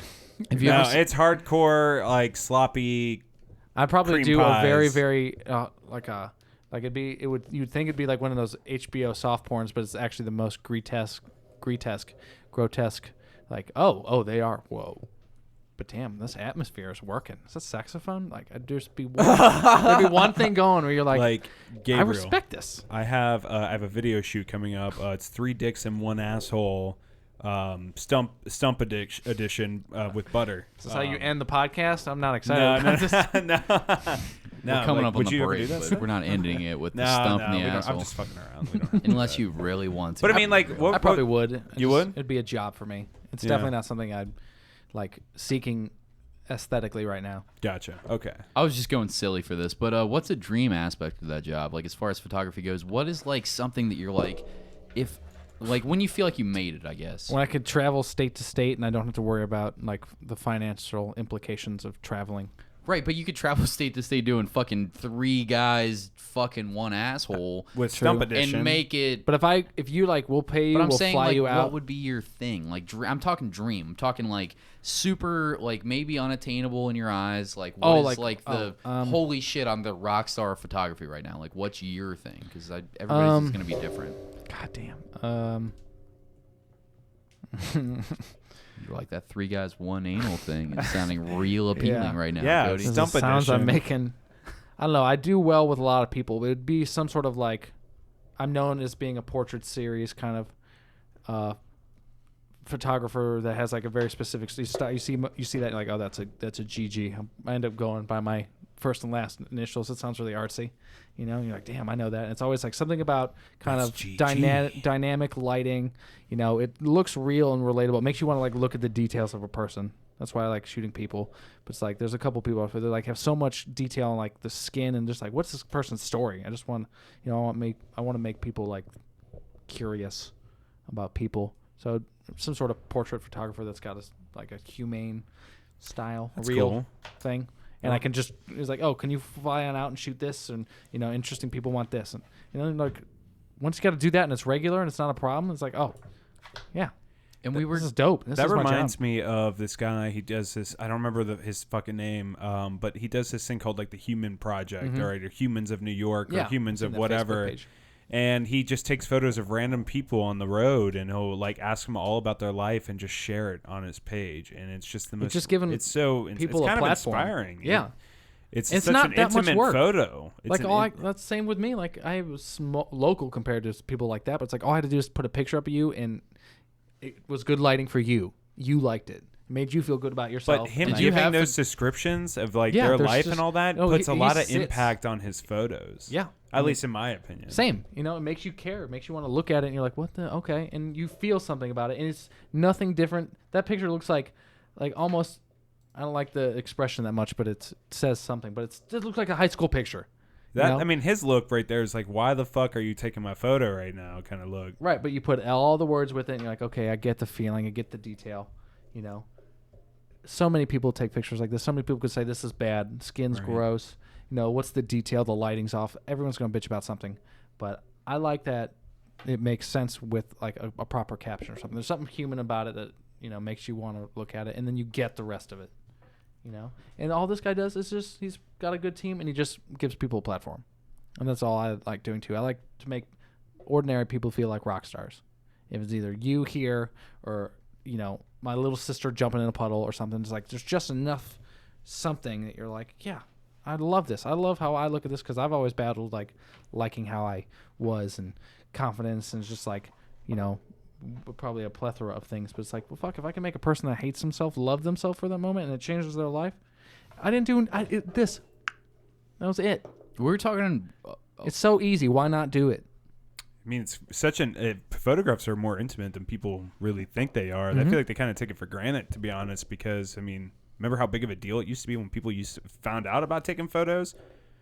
No one ever smiled and shit. Everybody looking stoic and creepy. Why did we not like having our picture taken? Were there photographers that inspired you to get into this, or was it just something that you just saw other people doing? Like, maybe I can do that and get in on a free concert or some shit. Or was there a photographer, when I did a couple, or like a big photographer that like really stood out to you that you're a big fan of? Yeah, there's a guy on Instagram. His name is Lee Jeffries, and he's known. He gets followed by a lot of actors and people, and he has the most dynamic portraits of people currently that I see. Like, they're just so detailed. Yeah. And you're just like, yeah, look at this. Those are nuts. Yeah, this guy is fantastic. And he liked one of I made a comment. I was like, dude, that is killer. And I said something nice. So these are actual photos. Bing. Yeah. This dude is huge. He sells these as prints. Actors, people all over the world have them up on their walls.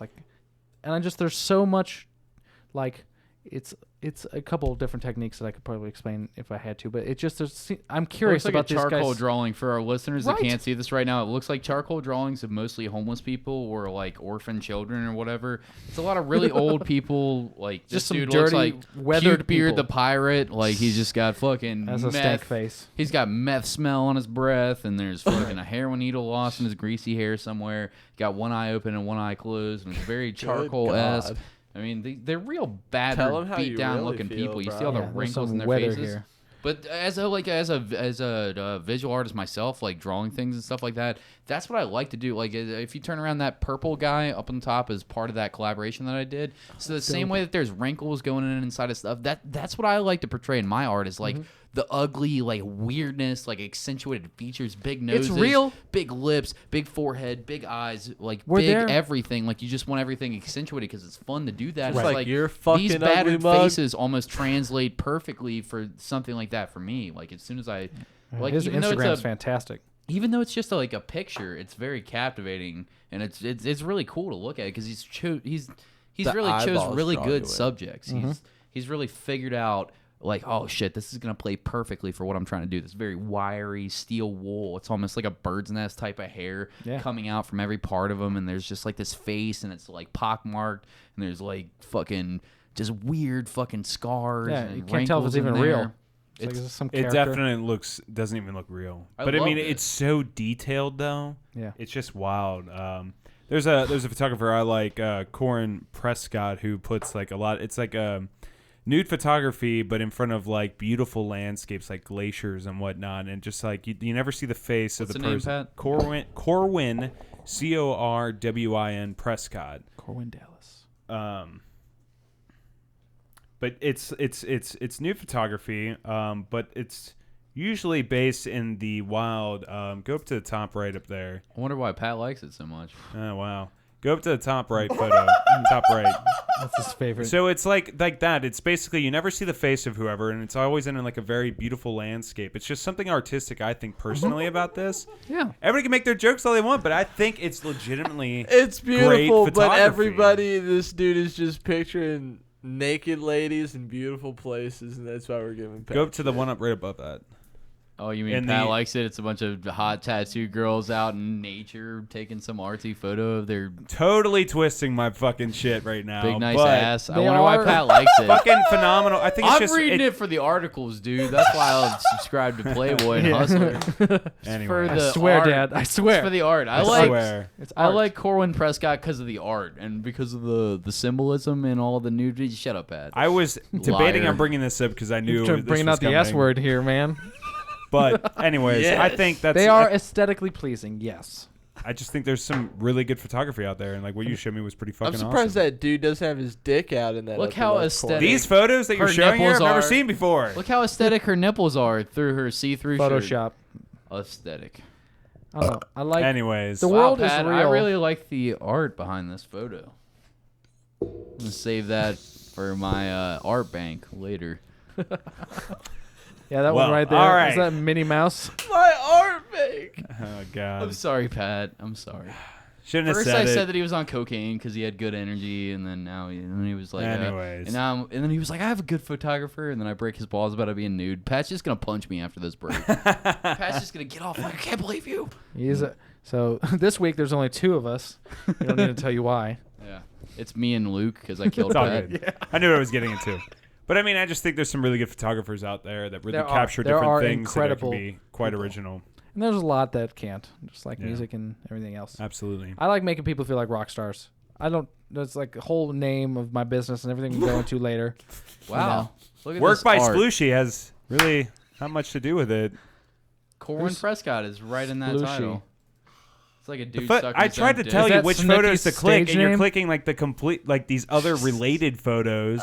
Of course I am, Pat. Whatever. I'm going to break.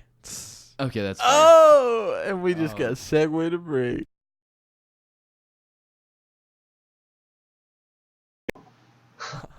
All right, fuckers, we're back. And as always, we're sponsored by Kneel to No One. That's Anthony Tank Mansfield, that bad motherfucker that's been on our episodes. He's awesome! Yeah, he's amazing. Supporting our episodes and podcasts right from the beginning, coming on a bunch of phenomenal episodes. He makes this amazing glassware that we're drinking out of. The Samurai Sifter glass, specifically, is what I always go for. Go buy it! It's a goblet. It's a solid fucking glass goblet. He makes the Hop Thulu glasses. Got cool designs on it. KTNO for short. And if you want to check out all of his stuff, it's KNEELTONOONE.com to buy all of his shirts, enamel pins, glassware, and after the summer, or whenever he decides to get back into it, artwork. And then go buy his shit! Right now, you're a piece of shit if you don't go and buy his stuff, or at least support him in some way. Go follow him. Just go like his stuff. Go like Instagram pictures. Like he's a solid fucking local! Dude. Oh, fuck. Luke yelled to the point where I don't remember the next bit. Oh, yeah, no, I do. So we talked about our first Australian listener, the first dude that had been contacting me. That's Western Buckley. Thank you, Western, for your kind thoughts towards my sister, bro. I appreciate it. Yeah, you were talking so much shit. Talking Luke. so much Weston shit. Is what it you're was saying. A joke. Making fun of us, and now he says a nice word about your sister, and now all of a sudden he's your best friend. Yeah. Western, do you hear this? You are not my best friend, Western. Don't get the game twisted. I just appreciate it. I just appreciate it, bro. I just appreciate it. Western is a sweetheart. I contact this dude all the time. Good guy, Western. I love this man. I contact him on the phone sometimes and call him up. Send some nudes. Yeah, I mean, every day. Little dick pictures left and right. I mean, I don't know that dating would be the proper term for it. Would you suck his dick? Oh, well, of course I would, Pat. He's a fan. Any fan. I don't know if you know this about the Bastard Sermon, but if you're a fan, if you support us, if you like our Cody stuff, will suck your dick. Suck your dick. I mean, I'm not going to love it. It's like that Stanhope joke. You buy from Mansfield, I don't kneel want to no one, he'll suck your dick. Exactly. Just like Mansfield, he'll suck your dick if you buy his glassware. I mean, he doesn't endorse that, but we do. We'll sell him up the river. Yeah, he'll do it if we remember, say it. he's saying he'll suck your dick. He never said to completion. Now... This is a very important distinguishment How much dick point. You sucking per fan? Not a lot of dick. I mean, I'll lick it. Western, lick it for 2 example. times. How long you sucking his dick? Like, if you really had to suck his dick. I don't think that I would. I've never sucked dick, but I don't think that I would enjoy it. So I think I would get it in my mouth, immediately hate it, and then try to bite it. That would just be instinct. Western, you're a fan, but you put your dick in my mouth. I mean, I'll try it. He'll do it, but he'll bite your dick most likely. Maybe it's like that the old school fucking, like, what's the lollipop where the owl would always lick it? How many licks to the center of the coxicle? 3, and then I crunch down onto his dick. All right, that's three licks, and that's as far as I get with your blowjobs, and then I might bite it. So horrifying. He'll still put your dick in his mouth. Yeah, right. Cody would probably go, well, 1 to 2, 3, yum.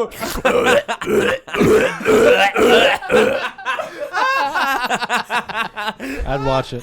I would watch it. Oh my fucking god! Watch it. I'd jerk off to it, and that's me sucking that dick. That was good. All right. But the reason to bring up Western is he had this fucking great story that I said that I could tell, and it made me think of like It made me think of like something that we could eventually start getting into with our Patreon listeners. If you guys aren't familiar, we're gonna have a Patreon out by the time that this episode comes out on Sunday. And if you want to donate $1, I mean, we're not really gonna maybe eventually we'll start donating. Like we'll start figuring out tiers for like if you want to donate something, you'll get a different thing. We don't have that all figured out right now. But if you want to just give us $1, the bare minimum. Then if you have some crazy thing that you want to say in the podcast, some insane story that you want to tell, shout out. We're going to randomly select maybe once an episode, maybe once a month. We haven't really figured out the logistics of it, but if you donate, you're eligible to have your crazy story told on the podcast. And I love this fucking dude, and he's a good person, so his first one's free. No fucking Patreon donation, no nothing, but just as an idea, if you want to have something like this told. Dick second friend privileges. Yeah, we don't have to. It can be anonymous too, because you might not want this story attached to your name. And if you don't tell a story, we'll just shout you out at the end of the episode. Yeah, 100%. Yeah, whatever you want. But he told me this, and I felt like it was podcast worthy because I felt like there was something to go off of. I'm a little drunk. Luke, I think that you would actually be better reading this. When you scroll to the left. Go that way. Don't see the dick pics. The beginning. Don't see the dick pics that he sent in Western. Don't start from the no mate. Start from the story because he jumps into the story. Just read it, and then you'll see where it starts. No mate, you've made a difference. Don't start there. Yeah, go right after that. The next one? The next sentence. Friend's basically. dad? Oh, the next sentence? Fucking, come on! You didn't scroll a different picture, did you? No, I'm still You didn't see the dick pic, did you? Just start from the beginning. Here's Western's story, okay. as told by Luke. No, mate, you've made a difference. The fact you care enough. Okay, so one night, me and my girlfriend, who's now my daughter's mother, still good friends, we lived together. I was about 17. She was 18. We decided we wanted to try anal for the first time. But because I'm 6'4", and she's about 4'9", good God. He's fucking 6'4"? Good God. And he's fucking a 4'9" woman? He's dropping a hammer on an anvil. Anyways, she had to use a stepladder. She had to use a stepladder to get at the right angle. So there we are. I'm all lubed up, and I'm trying to slide it in. Obviously, she's very tight, as she had never done it either. Eventually, I got it in, and we were going at it like rabbits, and then we were we heard a knock on the bedroom door, and it's her best friend's dad, who she lives with, saying there's a phone call for her. I quickly pull out, and as... Oh, wait. This is a weird screenshot. Oh, is it Cody's dick? Yo, dude, that's a good story and all, but here's my dick. Who she lives with, there's a phone call for her. I quickly pull out, and as I did, I noticed I had shit all on my dick, but I had nothing to clean myself up with, so I had put my pants on over it, and then once we were dressed, the dad opens the door and hands her the phone, and he's like, "Oh God, why does it smell so bad in here?" We have a bit of a chuckle After that, I went to the shower to go clean myself off and noticed there was a little bit of corn. Oh my God, corn stuck to the end of my knob. So ever since He went in raw? He went in raw! And so... And so ever since then, I have not and will not do anal ever again. Also, a while ago, being my oldest the rest of that it's not important, but that was the main part of the story that he told. This dude had corn on his dick, bro. Corn on the cob? Did you hear that? See, his corn on the story. knob? He had to put his shitty dick back into his pants while the father of this girl comes into the room. He's got shit dick in his pants. Best friend's just father. Smearing inside of his underwear. I don't know if they wear underwear in Australia, if they're as evolved as us right now in the Western Hemisphere. But I assume some boxer briefs at the minimum. And it's just smearing in there while her dad's in there, like talking about the smell and shit like that. And then he goes to take a shower, just corn right on the end, just right on the end of it. Like, what the fuck, dude? That makes me think of this I've story. had a similar moment. What do you mean? Really? Doing the doggy. In your fictional story. Go on. What? I just swear, I think, I don't know, it was probably with my thumb. It was either thumb or an index. Getting a little in there, doing doggy, and I swear I felt... Like in the butthole. Yeah. Like you're doing doggy and you're sneaking a little finger extra. in. Yeah, just getting a finger in works. there. Yeah, I hear you. But I swear I touched a piece of poo in there. Like you pull it out. Like I went in and enough, like, and I was like, oh. How do you know? Is that Play-Doh? You Play-Doh felt it? You made the Statue of Liberty with in your there. finger for a second? I'm like, she's going to have to shit later. It's coming. Oh my! Did you wash your hands? Like, oh yeah, of course I did. No, you licked them clean. Pat. Did you make her lick it off? Hillbilly napkin. Just. Went back to smacked it, and it kind of, who knows? Yeah. So. Hillbilly just napkin. as like a weird kink punishment, just slide the thumb right into the mouth. Did you tell her? Got her. Did you tell her like, hey? No, you don't say, hey babe. This might be weird. You got to poop? Do you have to poop at all? Because if you need to take a break. If we don't now, you're gonna have to. Did you secretly pull a rabbit pellet out and just eat it like a lint truffle? Oh, God. Guano. Did you guys hear about that fucking story on the internet of a guy who was fucking a stripper raw and he had some searing pain coming out of his dick like for like I don't know if it's a week. I'm totally butchering the story, but it turns out the woman had a fucking jalapeno seed go up his fucking pee hole from fucking her in the ass. This sounds like a hold News on. Weekly story, Patrick. How does a jalapeno seed get into her vagina? Exactly. Without it asshole, burning her up? Anal. They were doing anal. Oh, she ate a jalapeno. Okay, that makes sense. Yeah. Like she ate one and it's coming out because the seeds do come out whole and they burn. That's why they burn, because you still have to like experience it again coming out of your ass. That's why you take spicy shits. So it's not the skin at all. You just take the seeds out the jalapeno and eat that. It's fucking disgusting. That's what people react to. No, the seeds don't get digested by your body, so they continue to have the capsaicin in them that burns you. So when you take a shit, but that's what people are responding to when they eat something hot. It's the seedy kind of. It's the capsaicin, the oil that's inside of the hot peppers, and it triggers I'm reaction. Cody and I know stuff. Ooh. I've eaten that. I love like hot food theory stuff like that. It's not even theory. The reason that your mouth lights up on fire when where's you your eat science? Science. Where's your proof? I'll look it up in a second, fuckface. Where's your picture? That's cool. Where's no, your but pictures? the reason... You could get a seed in there, yes.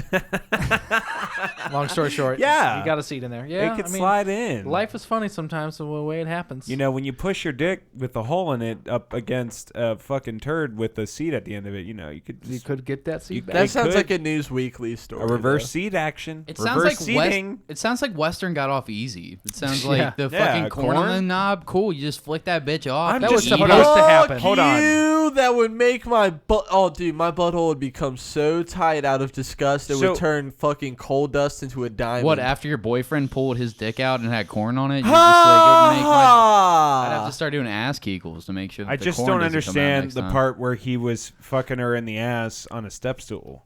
Because he's so tall, so she had to stand on. I mean, I get why, but like, that sounds. That's the one part of the movie. Who does he's like, anal standing Pat, on a her step ass is stool? here.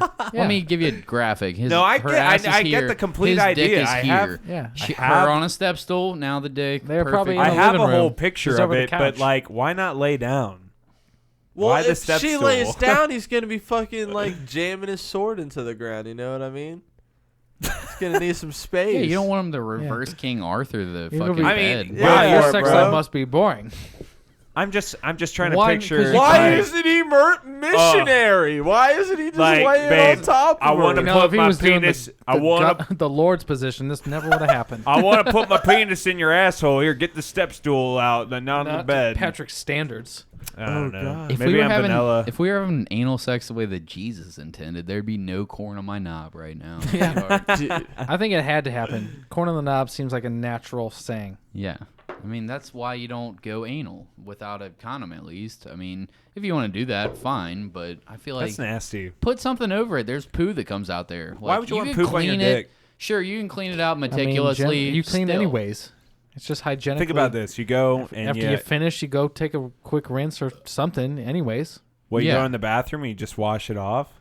Yeah, soap and like a normal shower. I would want to shower. Sometimes I pull my underwear like a normal hot I've got a little water on me and soap, water, all that. Hold on, Cody, what?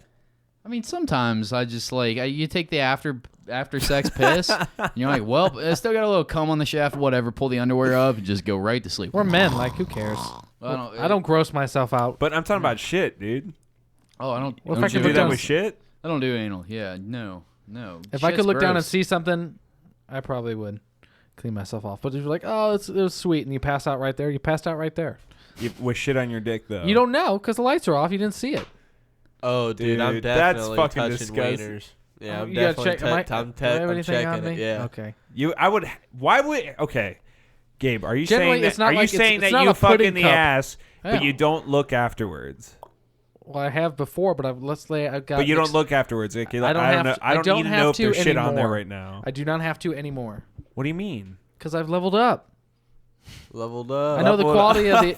I know the quality of the asshole that's there.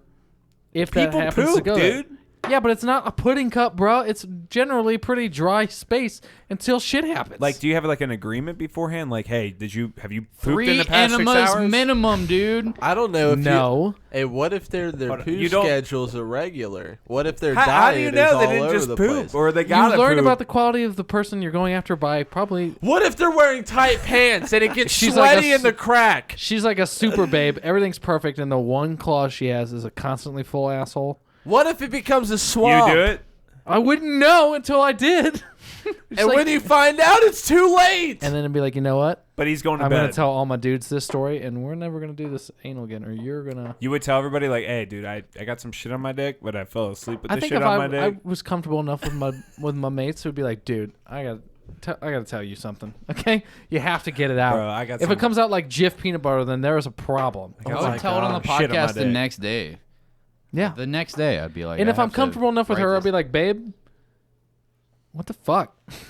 What is this? What's your most awkward... What is going on right now? Can you think of your most awkward sexual encounter ever? Like, what's the weirdest shit that you've ever had? I got slapped in the face so hard one time I came.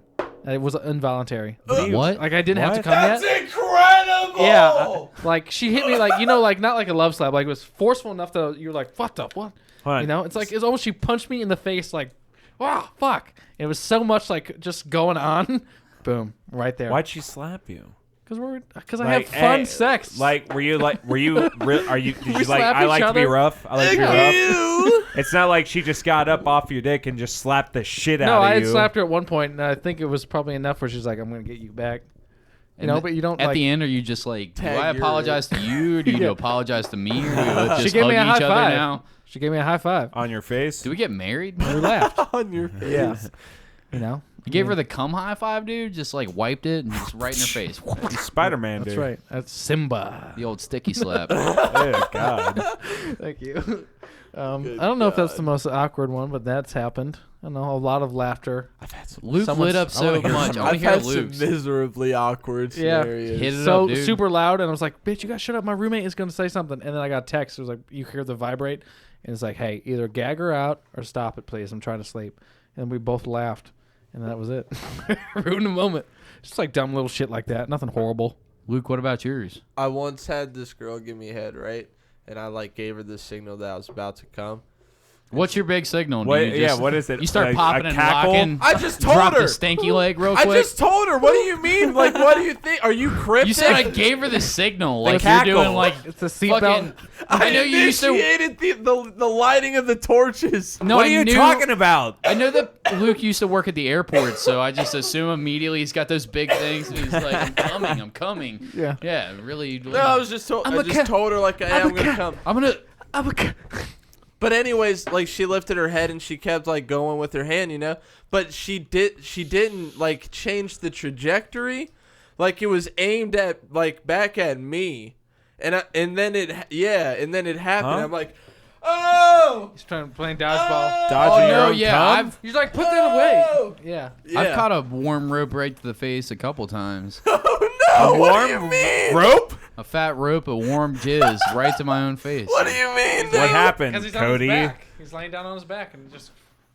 Well, so me and him are You have your sitting tongue there. out too? Me and him? The bar bathroom, and he beating into my face. No, just kidding. He just dropped fat ropes right on me. But What the fuck? No. One of those same situations where it's like, I'm gonna get you, and I'm like, no, you bitch, and then I didn't dodge it enough time. It was like the Matrix, but like the outtake version where it really gets him, and I'm like, no. Damn it! Now I gotta wait 20 minutes to do it again.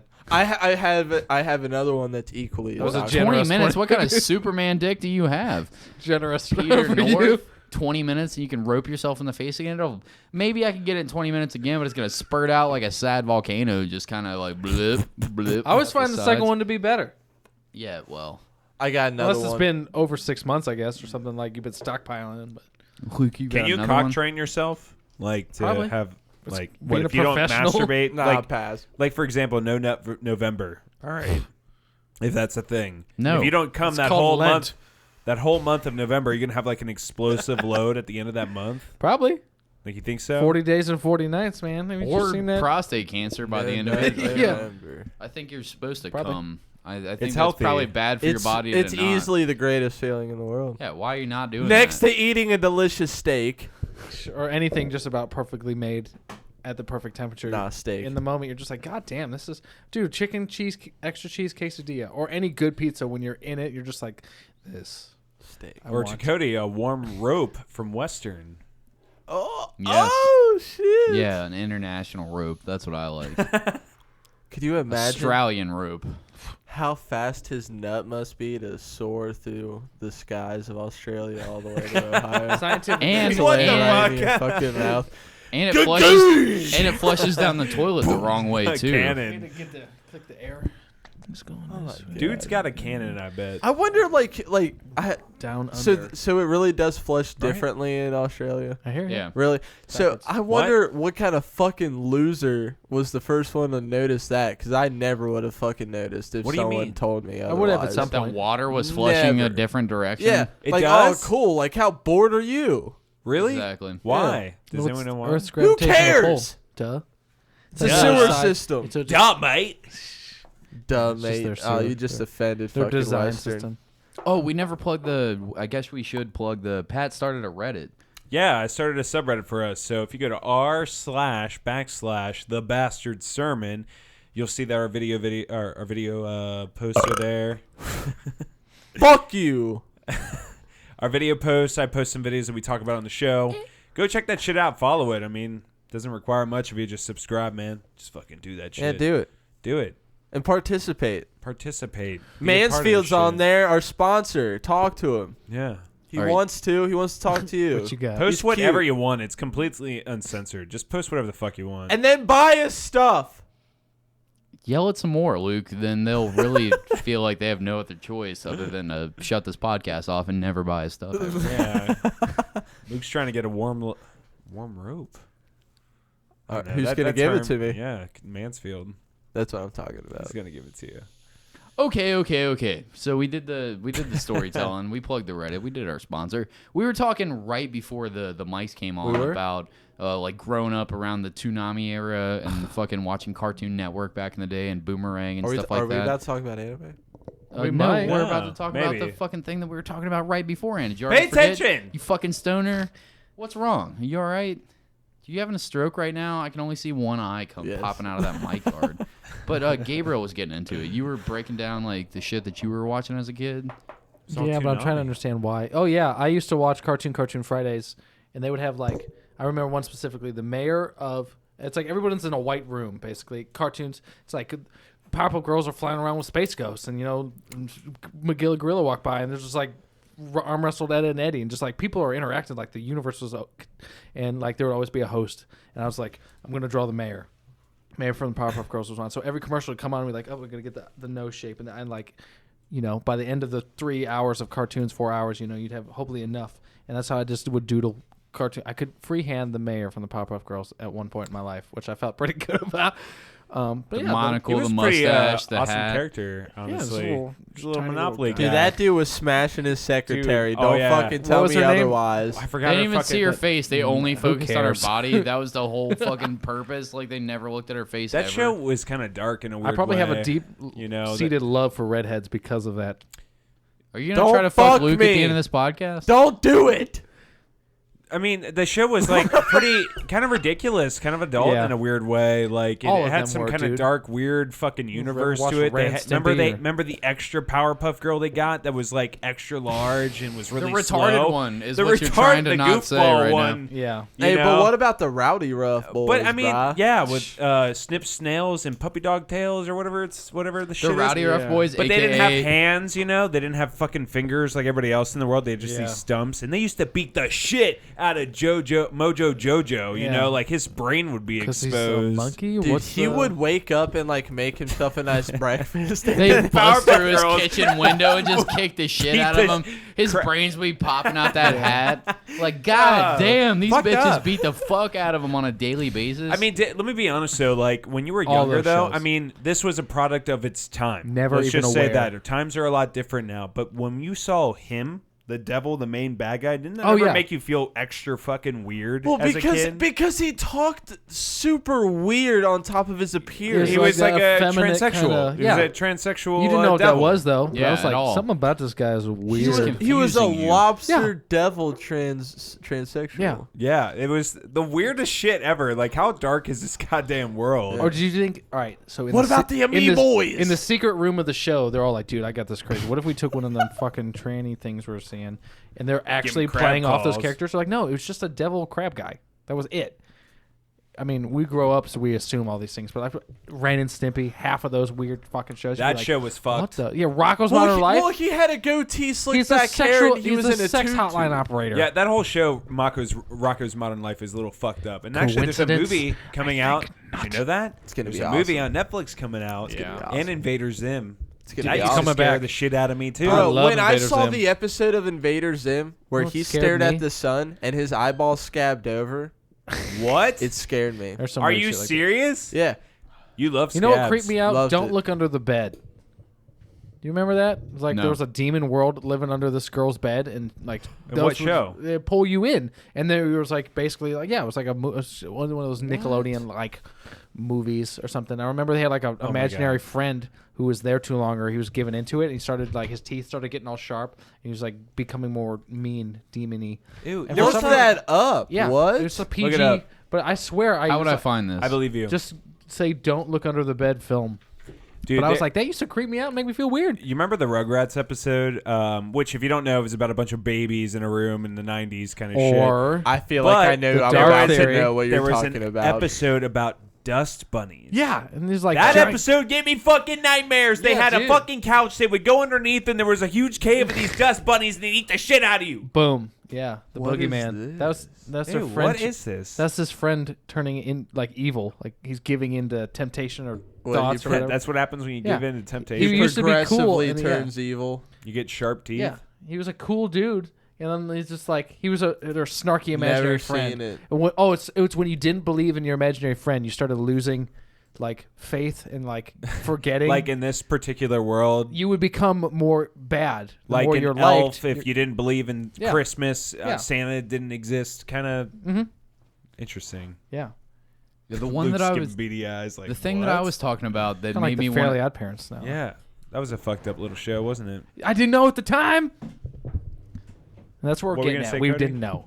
Oh, the thing that I was talking about that made me want to delve into the subject at all was the thing that we were talking about off the mics, Dexter's Rude Removal. Yes. Which was the final episode that they had recorded. Yes. What happened? I pulled it up beforehand because it was like it's one of those things when you watch it where you're like, this is just some fan made shit. Like the idea was for the way before I read the Wikipedia, before we all read it, the way that I understood it was that Rude Removal was this final episode that was recorded as a fuck you to Cartoon Network from the dudes that made Dexter's Laboratory, because they had made this like kid-friendly show that was like, we all watched it growing up. It was kind of funny or whatever. It was just any other cartoon on the network. But then they told them that they were being canceled and you have like one last episode. You can wrap it up or just make another episode.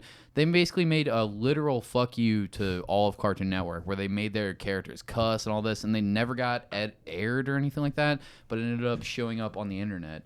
And in all the versions that I've seen, it's always been censored. So when you find those uncensored versions, when it sounds like it's been edited, I think that's a fan trick where the fans have taken out the bleeps and put in their own fucks or whatever, but it was actually recorded as like a fuck you to Cartoon Network. I like how the picture on Wikipedia is like Dee Dee flipping off like flipping us off, and then Dexter's ass. I swear I've out seen that, and it was like, black line, like they did bleep and cover it. It says Rude Removal is a cartoon segment originally produced for the animated television series Dexter's Laboratory for Cartoon Network. It was intended to air as a part of an episode from the second season in 1997. In the segment, Dexter and Dee Dee are accidentally split into two pairs, a play pair and a rude pair, with the latter depicted as using profanity with the classic bleep censorship. The segment was only screened at some animation festivals before finally being released on Adult Swim on January 22nd, 2013. So the only reason that we have it is because Adult Swim's cool as fuck and they decided to put it out. But yeah, they go through the whole thing, and they weren't actually able to play it at all because it had all that fucking, like, they were doing curse words throughout the whole thing, and they were, like, actually saying that when they recorded it, and then they bleeped it out. Whatever. But I didn't know if you guys were aware of this I've before. never heard of that before. No. That's really interesting. Let me see if I can find... I love that show. Yeah. But the Justice Friends. That's what I was talking about with superheroes and characters. The Justice Friends. Yeah, that was the thing. The Purple Hulk and the Infraggable Crunk. That's from Dexter's Laboratory. I loved it. It was like a small mini Justice League. Dude, I wanted to buy their candy bars. What was Dexter's superpower? Avengers. Dexter was just super smart. Yeah, he was just really super smart. But he wasn't part of it. There was like this was a whole like cartoon. It was like Monkey. Do you remember that thing? Like the super monkey that beat up people and would pretend to be a monkey, and then they would just be like, "Monkey, we need your help," and he like puts on a suit and he's like a badass super monkey. It was like these tiny little animated shorts that whoever made Dexter's Lab also put out. Yeah, there he is. So it was like 3 Oh yeah, people. he had the dodgeball suit. Yeah, dude. He brought out Dexter had this dodgeball robot exoskeleton suit that he used. I remember this. This was a great episode. This was fucking good. And this was just a little short, but I love these characters. That episode was legendary, bro. I swear my life current energy is built off of this Thor-looking dude right here. That's what I'm getting at after all this. His name is Valhalla, and he's powered by the power of rock. He like loses his guitar and he couldn't find it, and his like hair started getting shorter, and he like gets skinnier, and he's like a nerd, and then someone gives him his guitar, and he's like, bah! I swear that's me. That's my life. And they cross us over to like Powerpuff Girls and stuff like that. Yeah, it's like one of come back from commercial, and there's a little 2-minute. There's one episode in Powerpuff Girls where they're at their school, and during that time you see Dexter. They're in the shared universe. That's so weird that they do that, though. I mean, just having shared universes in general. Love it. I think it's so cool. But I mean, it's hard to think. Can we talk about the episode about that fucking dork in Powerpuff Girls who ate paste all the time until he turned into a glue monster? He was bullied. He was a fucking nerd who ate paste. I'm sorry. You eat paste. You do weird shit.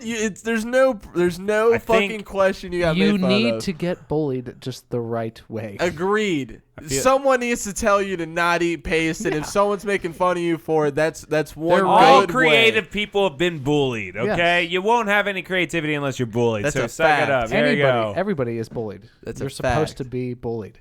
You nerd. The people that get don't bullied eat paste for eating paste, they're right. The people that are bullying them, they're correct. A lot of times bullying's wrong, but sometimes you need some bullying could do it to the right way. set you on the right path. Because I wouldn't be who I am today if it wasn't for a little bit of bullying. Yeah. Good old fashioned bullying. I'd probably be a little happier. But you're not trying to. Yeah, I'm not. The thing is, I probably have a little self-worth and like confidence, but I mean, at least I'm grounded. Can you imagine how kids bully probably today is they were when we were 9? That's what I'm saying. It's like today you're already so much more ahead. It's like if I'm bullying you, it's like I'm degrading you as a human. I'm trying to strip you of your humanity because you're smarter than we were. And 9 we're just like, look at that fucking kid eating glue. Like we don't even know what's going on. Like it was you're just saying, like you're doing something different, so you're bad. Like we didn't. So what you're saying is like back in the day, it was so much different because it's not as. I guess I don't know the word, lack of a better term, just kind of fancied back then.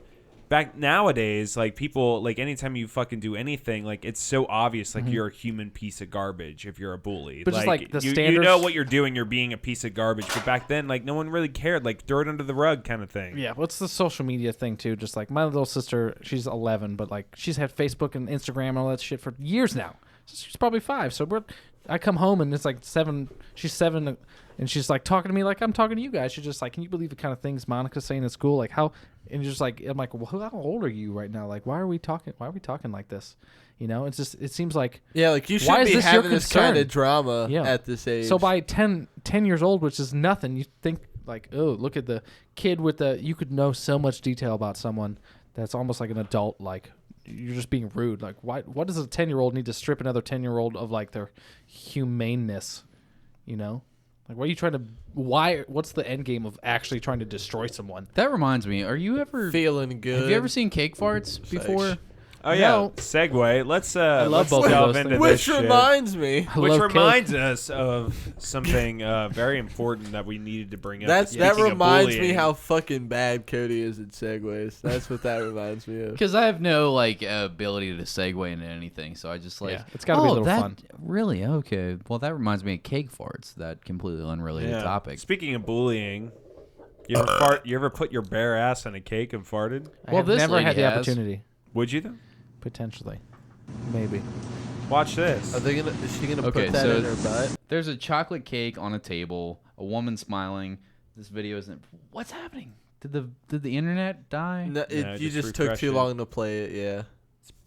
Just okay, so you know. well, I'm not a Pornhub connoisseur like Luke. I don't know. That's just videos in general, asshat. Oh, yeah. Is it? Yeah, it's never been a problem on YouTube, but like Luke knows. It's always a problem on YouTube. After look at this fucking ad. Limp dick, ED caused by a clog that can cause by easily removing it. Some dude fucking, can you imagine, a fucking watermelon. I work for the company that makes these ads. Can you imagine having that job? Really? No, but wouldn't that be a sweet job to have almost? Like, just like that. Don't fucking rock my world. That was me right there. You know, it's like, yeah, I do that. You didn't know. Like, I hate that guy, but that'd be a hell of a job. Play the video. Okay. I need somebody to fuck. It's a chocolate cake. I mean, she's gonna tell what it is. Cake farts isn't anything new. It's a fresh, square chocolate cake. All right, delicious. Tootsie Pops back there.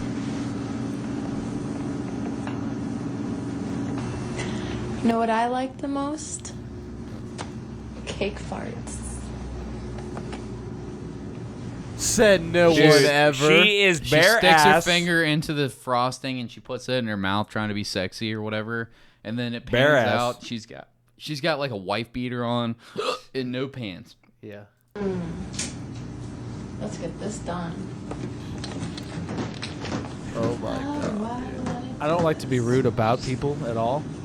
What do you think's gonna happen? Only this kind of woman does this kind of stuff. Facts. Well, there's someone filming it too. When that kind of So there's person two films people it. involved. Nice and comfortable for this one. She tries to rearrange her fucking head. Oh, let me look good for this. Oh, she's taking her hair Full out. screen, Cody. Trying to be even sexier. Sorry, Pat. I don't know how you like to jerk off to this. I'm sick of seeing your ads. My ads, like I specifically plan them. She farted right on the cake. She Before wasted she it. even got onto the cake. That's such That a... might have been an air pressure. That was a queef. Yeah. That was a release. Might have just Yeah, been it was like... just the way her legs were angled. She got deep dicked right before then, and it was just like... Probably. That's why Her she's got spreading the the legs legs right really now. got all the air back out. Because you know once you really pipe a girl real good and you pull it out, and it's got that like... surprising. It's What got that are you seeing here, Gabe? pussy sigh, if you will. Just... Like, Man, oh, man. I'm hungry, but I'm also not hungry anymore. It's someone's sits bare down ass onto on this- a cake. She sits down on What this a fucking waste sheet of cake. ass and cake. And she farts right before she gets down to it, like we said. Such a But waste. now she's...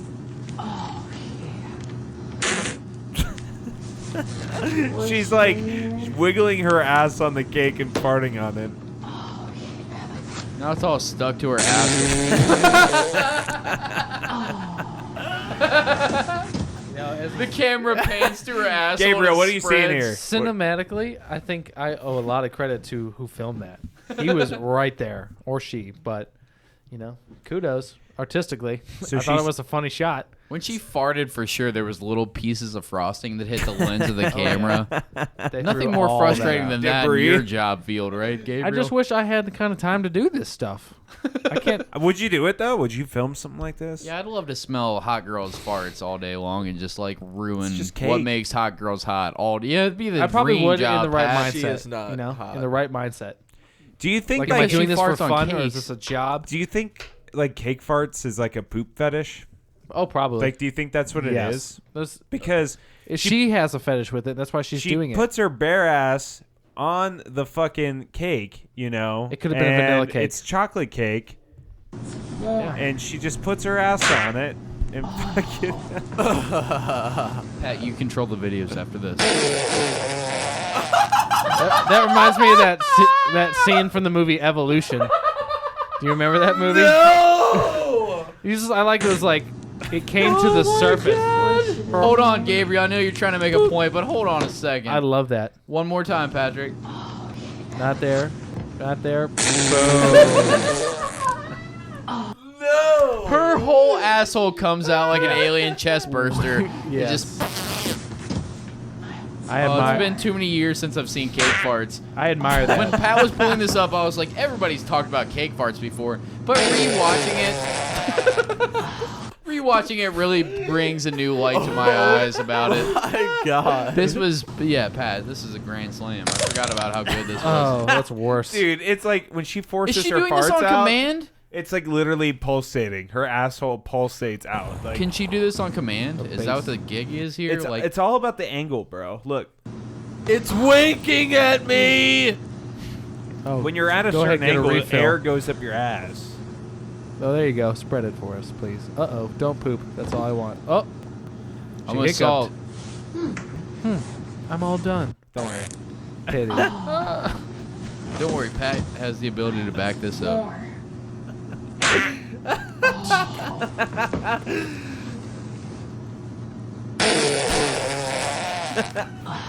Wow.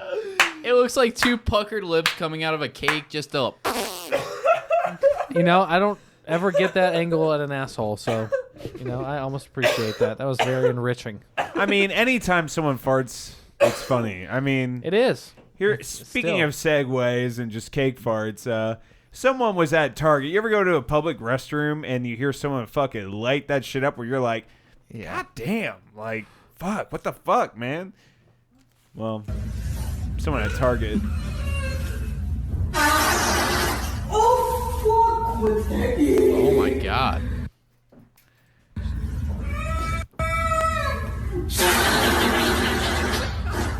Is she lighting her shoe bombs on fire or is she taking a dump? I can't tell the difference. Dude, I think someone's blowing their fucking O-ring out. I mean, that's some serious. Child. This is every shit that I take. Yeah. Every time. Oh my God, it sounds like a fucking 1920s Tommy machine gun. Rat-a-tat-a-tat. I like Scatter, scatter, scatter. I mean, how bad do you have to be fucking blow up the restroom where someone's Snapchatting this fucking video? Gabriel, have you ever had a girl fart on you mid-sex? Yes, multiple times. And not by request. I don't mean by request, like what you're thinking. Never by request.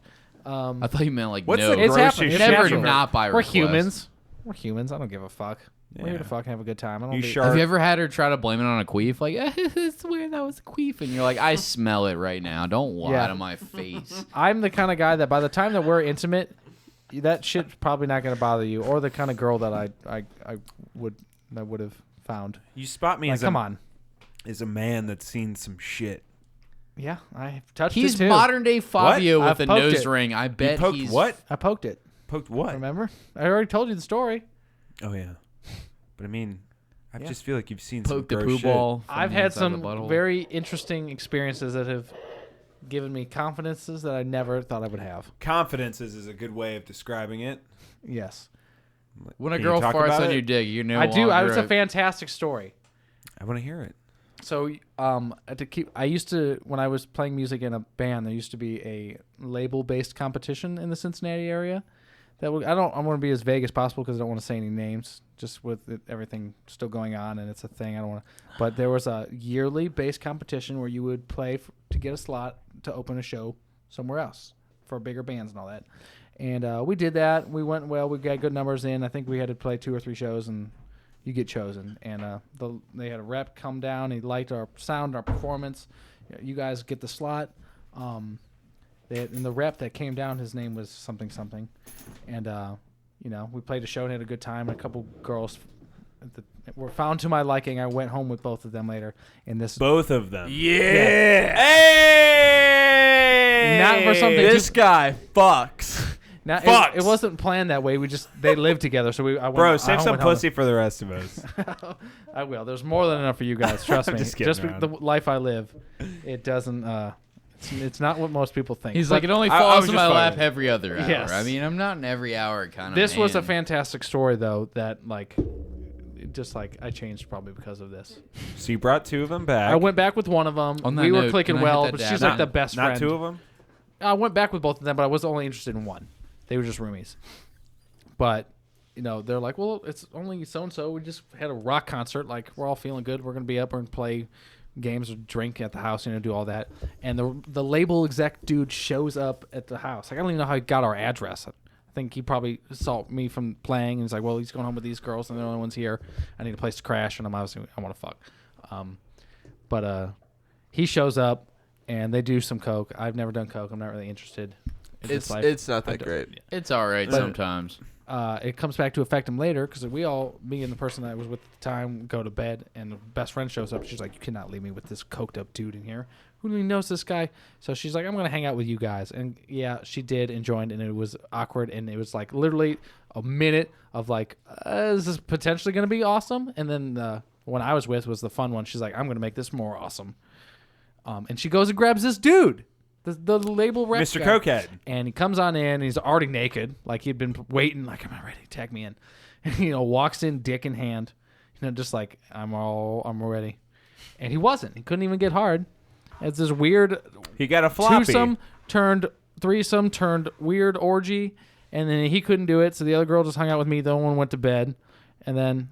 So wait, you're fucking them while he's sitting there with a floppy trying to get his dick hard? Yeah. And you're like, come on, dude, you're fucking embarrassing me. You don't talk to each other. You don't even look at each other. No. It was like, Patrick, let's get one fucking thing straight, bud. You don't look at each other. You don't look at me, you don't speak to me, and you don't fucking touch me. No eye contact. Yeah, you stay over there. You do. Find your hole. Is that the rule? Stay in it. Is that the rule with 2 guys? One girl? I've never been with another man in the mix. You don't plan it. If it's planned, then you probably talk and they high five and it's probably like, whatever. hey, dude, you want to get your dick wet? Like, yeah, let's get our dick wet. And then you both are like, all right, just don't look at me. Yeah, don't fucking look at me. Some people are weird about it. Fucking look I at think me. unexpected. It was like, oh, all right, well, here we go.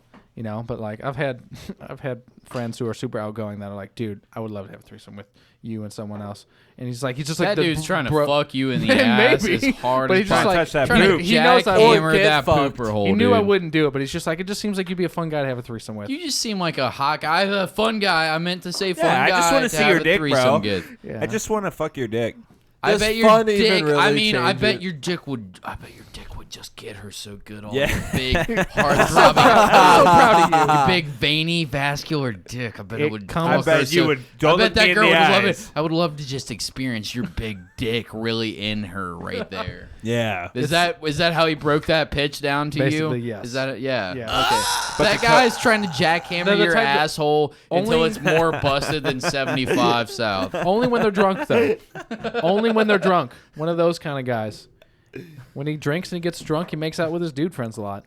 I mean, nothing wrong with Pat that. started laughing, and I looked at him because me and Pat have got drunk and kissed so many times we can't count it. Yeah, it See? took the air out of the room there. Just get to the next level, and you're going to be like, dude, Yeah. Next time we'll be fucking docking dick holes together. Like, I mean, just whatever. I'll just keep racing the friends bar until Luke's like, I can't do this podcast anymore. It's not gay about fucking you, dude. Because eventually he's gonna try to swallow me with his foreskin. Oh my god. But to wrap that story up, it didn't bother me at all. I thought it was it gave me a lot of confidence. I was like, oh, I guess this kind of shit can happen. What?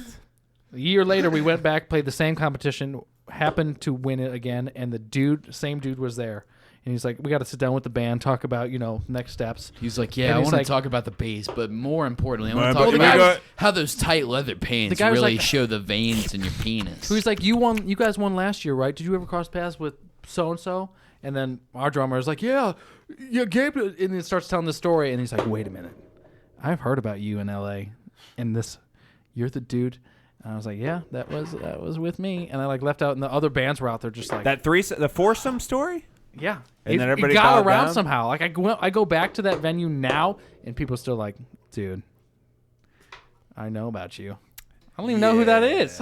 I know about that guy with the floppy and you and the two girls and yeah, man. I have plenty of friends that have had threesome stories, but it's always with just random threes that live on the west side where they're just like, she let it happen. So, I mean, me and my friend dogged her, but oh man, she was a real mud bud. And I was like, I don't know what that means. That's the only one of man's. I'm assuming that means she shit her. Real mud bud? I was like, I'm assuming that means she shit her pants. She shit her pants right before the adventure.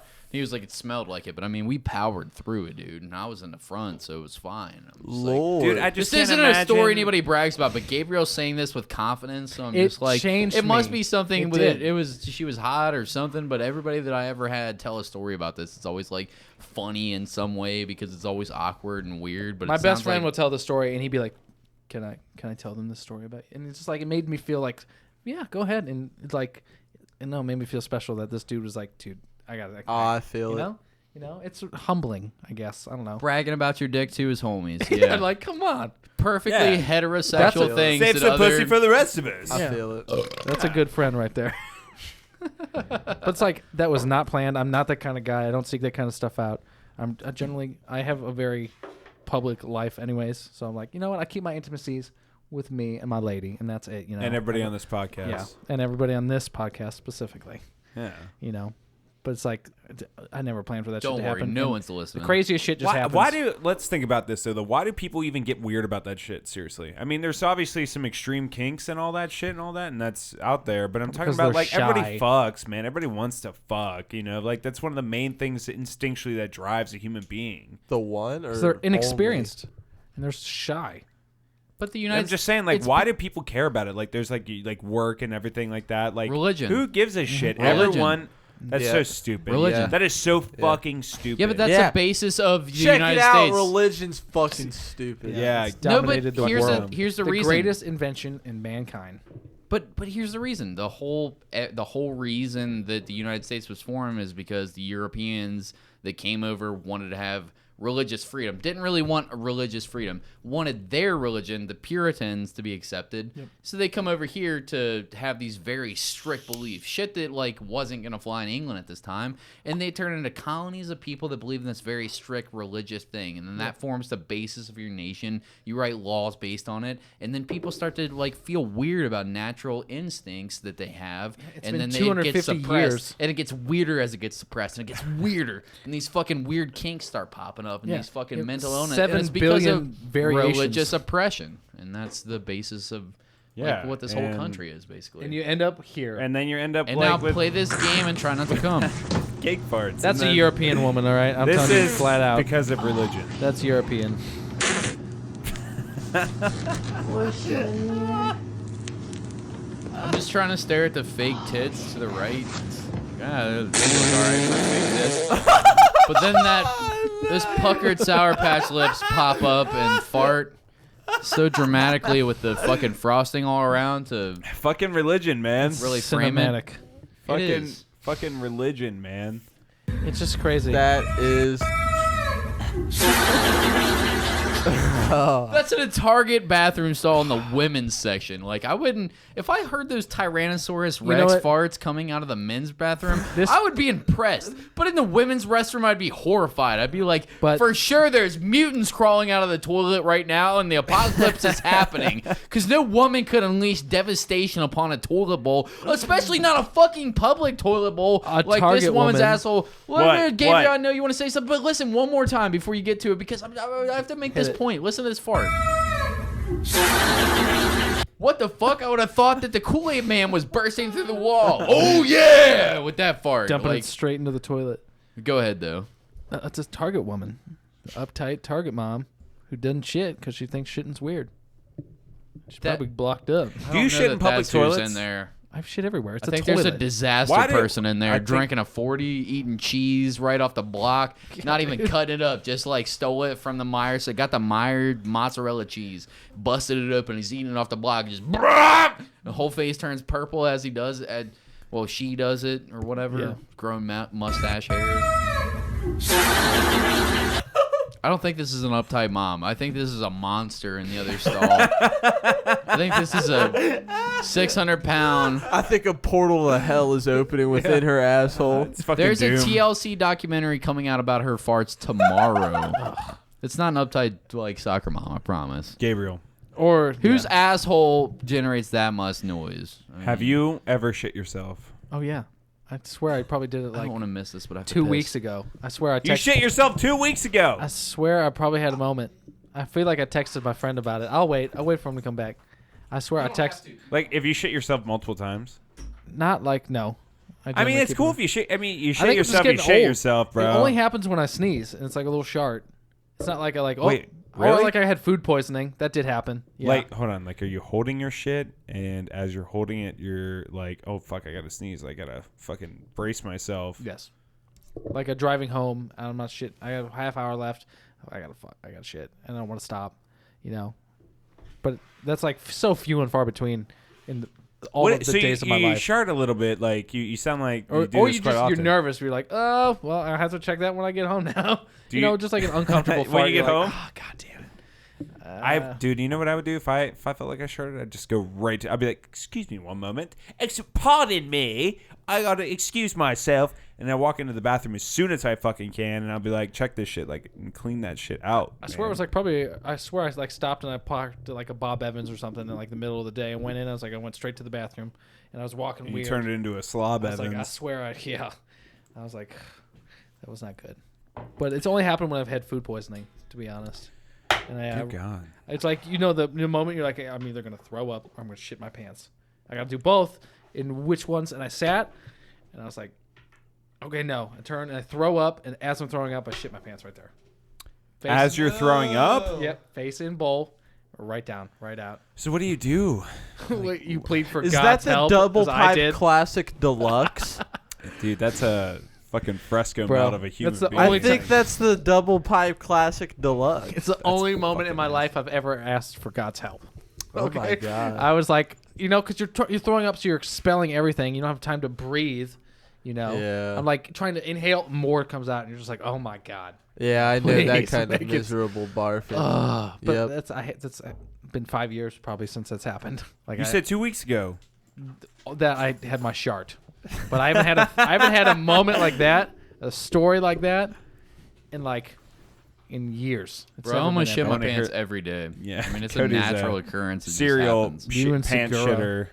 I hear stories. He's got legendary shits. They just slide out sometimes. I mean, there's nothing you could do about it. It's like, oh, you ever question yourself? You look down and you're like, oh, I didn't think I had the shit that was that big, and you're like, did that come out too easily? Is that? This happened in Patrick's bathroom before you came over. I took a shit so much that I started smelling it, and it was horrible. And I was like, why does it smell that bad underwater? And I got up to wipe my ass, and I looked down. It was like a beep. And it was sticking above the water, and it broke water. Is it a weird man thing that it was that? The pile was that high in my toilet? Very rare have I had a log that big that it's Patrick, come I out gotta send you a picture. All the time. Very I am rare. feeling proud of this. Click.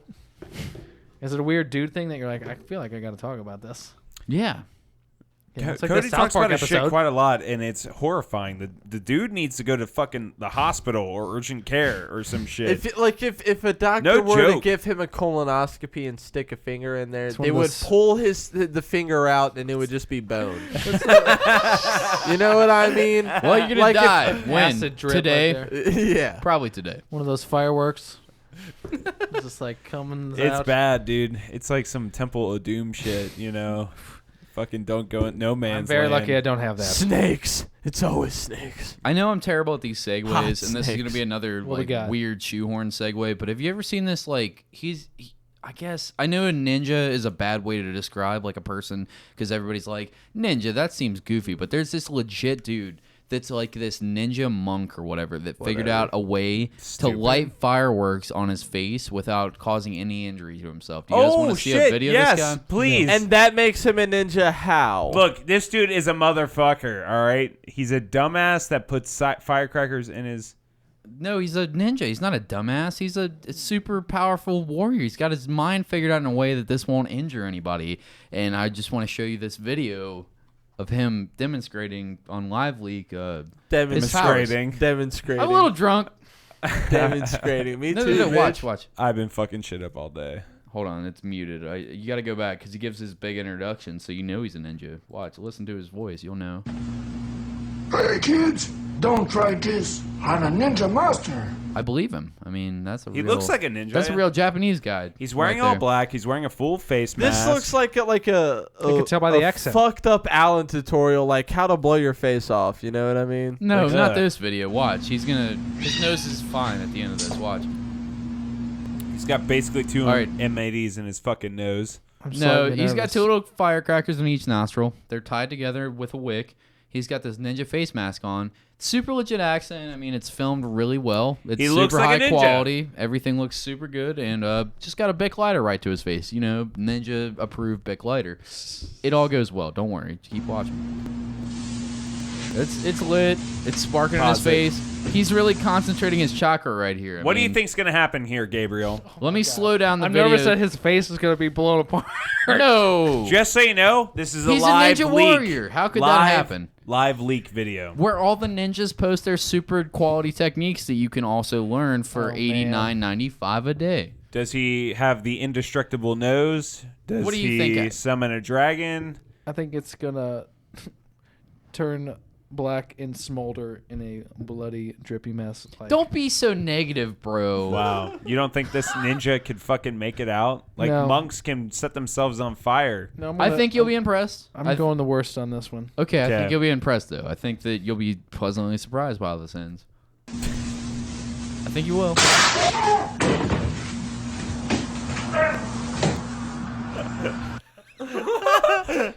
Weren't you impressed? Idiot! Hold on, wait. My favorite way to do it to figure out if this is a camera trick or not is to go in. Hold on.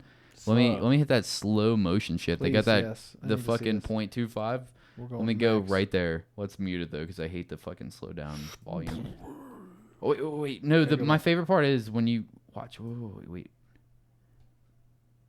Did you see it? Did you see the blood spurt when it fucking? It's like a poof of. Yeah. Dude, if you need to pick your nose, this is the way to do it. Ow. Yeah, there's a little bit of A blue. plume of smoke out of his nose, dude. I thought it blew a hole through his head for a second. No, but it really fucked his nostrils up. Why would you know? It's kind of. I love how he pressed his head and hands to the door frame. Like he stubbed his toe really hard. Like he didn't just blow his fucking nose off his goddamn face. Did you see that fucking video of the guy drunk as fuck having like some sort of like hot dog or an apple on his nose or some shit, and some guy swung it with a samurai sword and sliced his little nose off? Yes. Why do people do this shit? Hey, We're that's horrific. Because idiots. people are dumb. Yeah. We are dumb creatures. Because white people watch anime. Like people will know grown Because up. Luke's a person is what he just said. People will grow up their whole lives being told like, be No, I'm careful trained. with fireworks. They'll blow your hands off. They'll blow your fingers off and all that We're shit. confident. They will. I've had We're to adults. We think I've we know saved what my we're cousins doing. before And from then a firework Wait, accident. what? Yeah. What'd you just say? I've saved my cousins from a firework accident. Were they before. trying to prove themselves as ninja warriors? Or? No. So my dad is a wild man.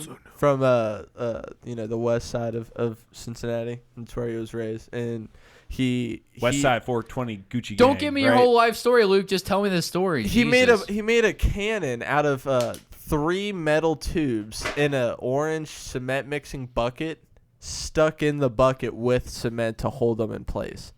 That was his makeshift cannon. What? And he bought these ridiculous mortars from like Japan, like they were imported. This is redneck as fuck, bro. Yeah, and they were these monster like cannonball size. They made designs when they blew up, right?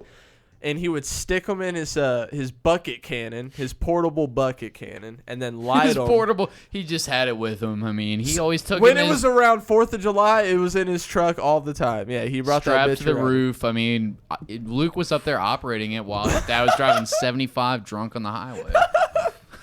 But he used it for years, and he would keep buying these things.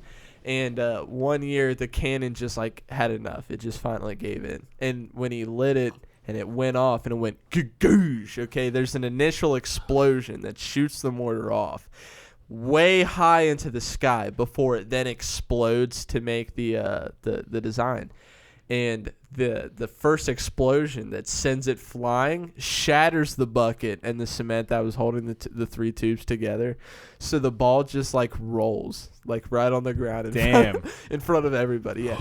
And yeah, and me and podcast supporter Clint covered up both, motherfucking Clint.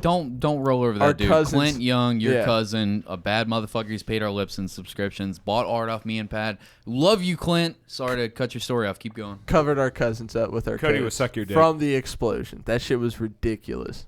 God damn, that's nuts. It didn't stop him. He made more cannons. Fireworks are dangerous. Because it didn't kill me, so I could just do it again better.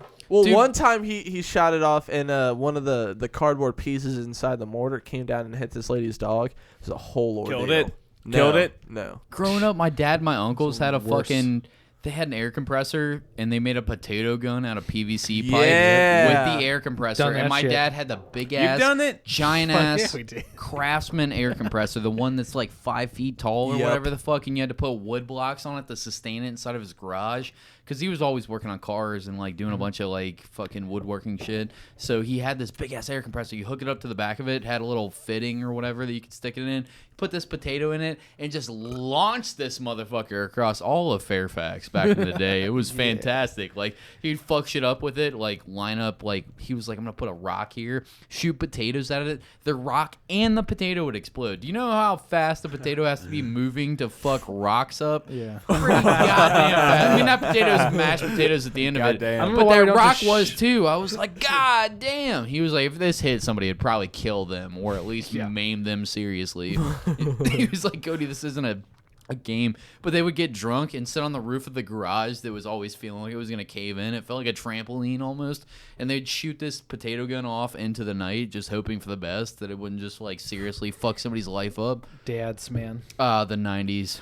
Yeah. My dad used to shoot propane tanks.